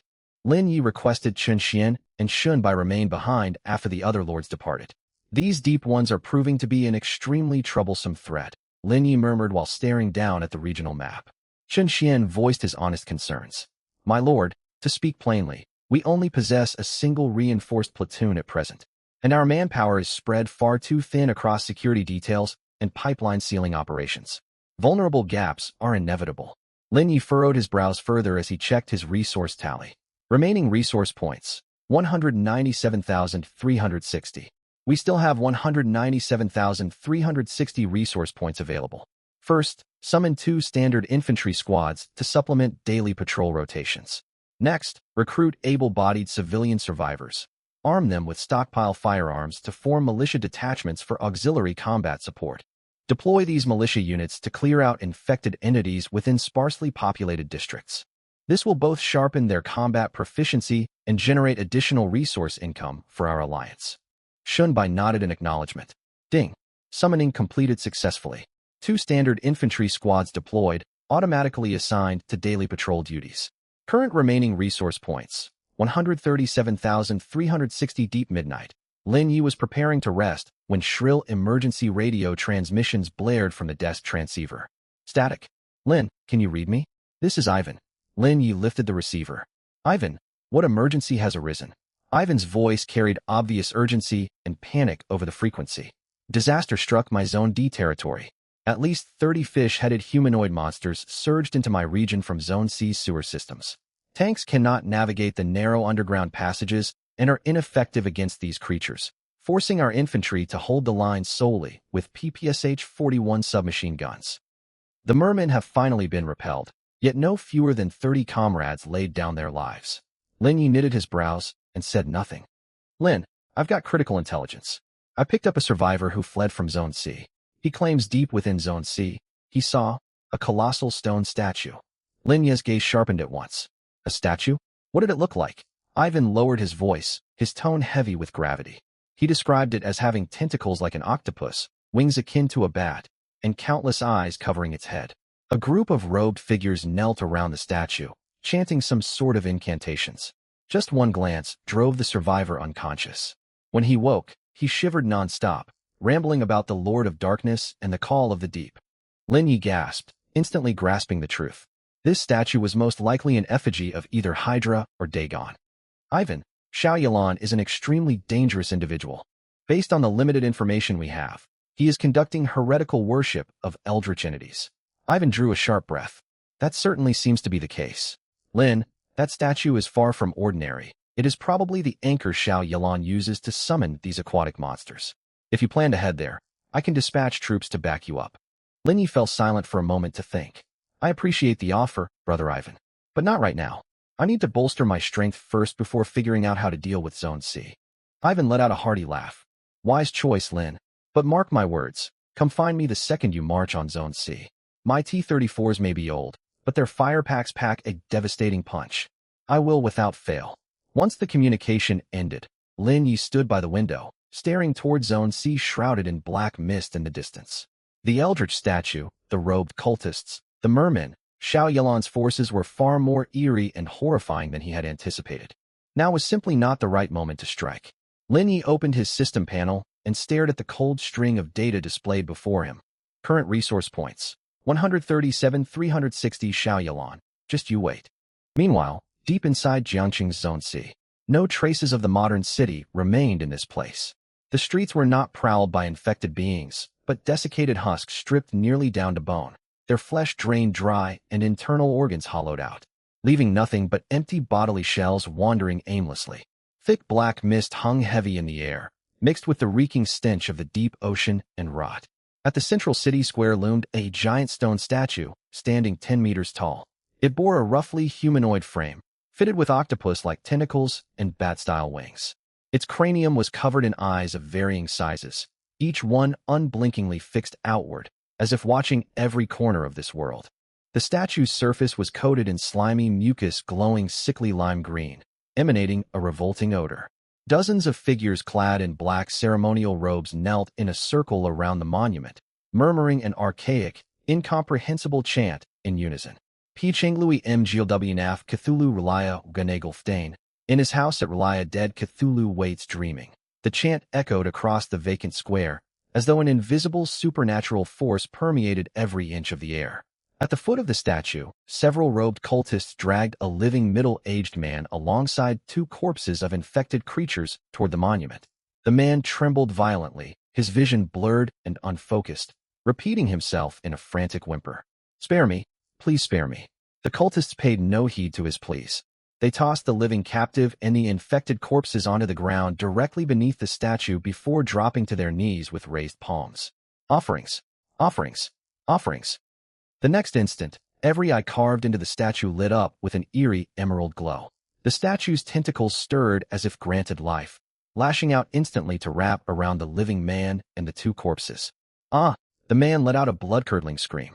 In the blink of an eye, his body shriveled visibly. Flesh, organs and marrow were all siphoned away and absorbed by the stone monument. Barely 10 seconds passed, leaving only 3 brittle desiccated husks on the pavement. On the top floor of a crumbling building at the square's perimeter, a lone figure stood silently, overseeing the entire ritual. This was a young man in his mid-20s, his skin an unnatural pale gray, as if he had never been exposed to natural sunlight for years on end. Xiao Yilan. As he gazed upon the statue, a faint look of trance crossed his features. He still remembered the very first day of the Great Migration event. When he opened his summoning interface, he was met not with modern military units nor ancient legions, but a line of text glowing with an unsettling green luminescence. Black-robed cultist Cthulhu Mythos faction, fear, surged through him in that moment. Yet the dread was swiftly overtaken by a far stronger emotion, fervent exhilaration. When those cultists knelt before him and chanted their ancient hymns in low, rumbling tones, he heard a distant call resonating within his mind. "You have been chosen." Everything that followed unfolded as smoothly as a dream. Using the 30,000 initial resource points granted by his system, he summoned hundreds of cultists. They infiltrated Zone C through the underground sewer networks, sacrificing every infected person and surviving resident trapped within the district over the span of a few days. Shortly afterward, his level rose to LV2, then quickly climbed to LV3. New summoning privileges unlocked. Deep 1 Cult Cthulhu Mythos faction. Congratulations. You have fully occupied Jiangqing Zone C. He did not halt his advance there. He erected the massive statue in the central square, trading living victims and infected cadavers for resource points to summon more deep ones via ritual sacrifices. His skin gradually faded to an ashen gray hue, and faint dark green filaments began growing within his hair. He paid these physical changes no mind whatsoever. Power. I must obtain greater power. What is Lin Yi anyway? Once Dagon descends, I will make him learn who truly holds dominion over Jiangqing. He pulled up his system panel to check the fluctuating numerical values displayed on screen. Ding. Sacrifice ritual completed successfully. Resource points gained. Plus 15,000 current resource points. 184,600. A cold, cruel smirk tugged at the corners of Xiao Yalan's mouth. 3 lives exchanged for 15,000 points.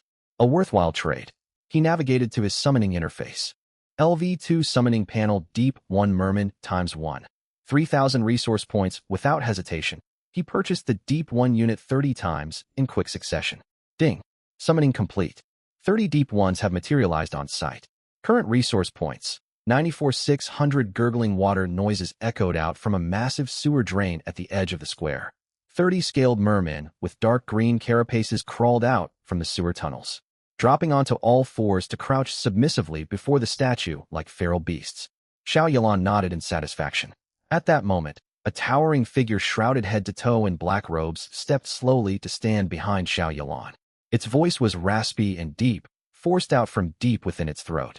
My lord, the sacrificial ritual progress stands at 78%. In 3 days' time, we shall complete the summoning of the Father of the Deep, the almighty Dagon.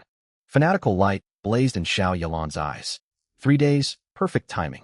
Lin Yi has most likely discovered my merman forces by now. The lead cultist inclined its head in confirmation. Correct, my lord. Scout Deep Ones we dispatched report that Lin Yi has sealed off all sewer passages along the border between Zone A and Zone C, alongside reinforcing patrol rotations in the area. Xiao Yalan let out a cold laugh. Sealing borders? Does he believe a few blocked tunnels can stop me? Jiangqing's underground pipeline network stretches across every corner of the city.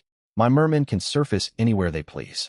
He turned to survey the kneeling cultists and docile mermen filling the square, his voice low and brimming with ruthless ambition.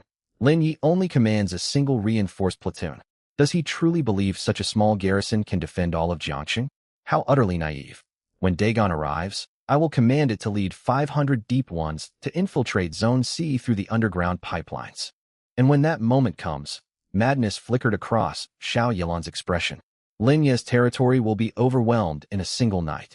His soldiers will be torn to shreds, and his surviving civilians will become fresh offerings for our rituals. I shall seize full control of Jiangqing.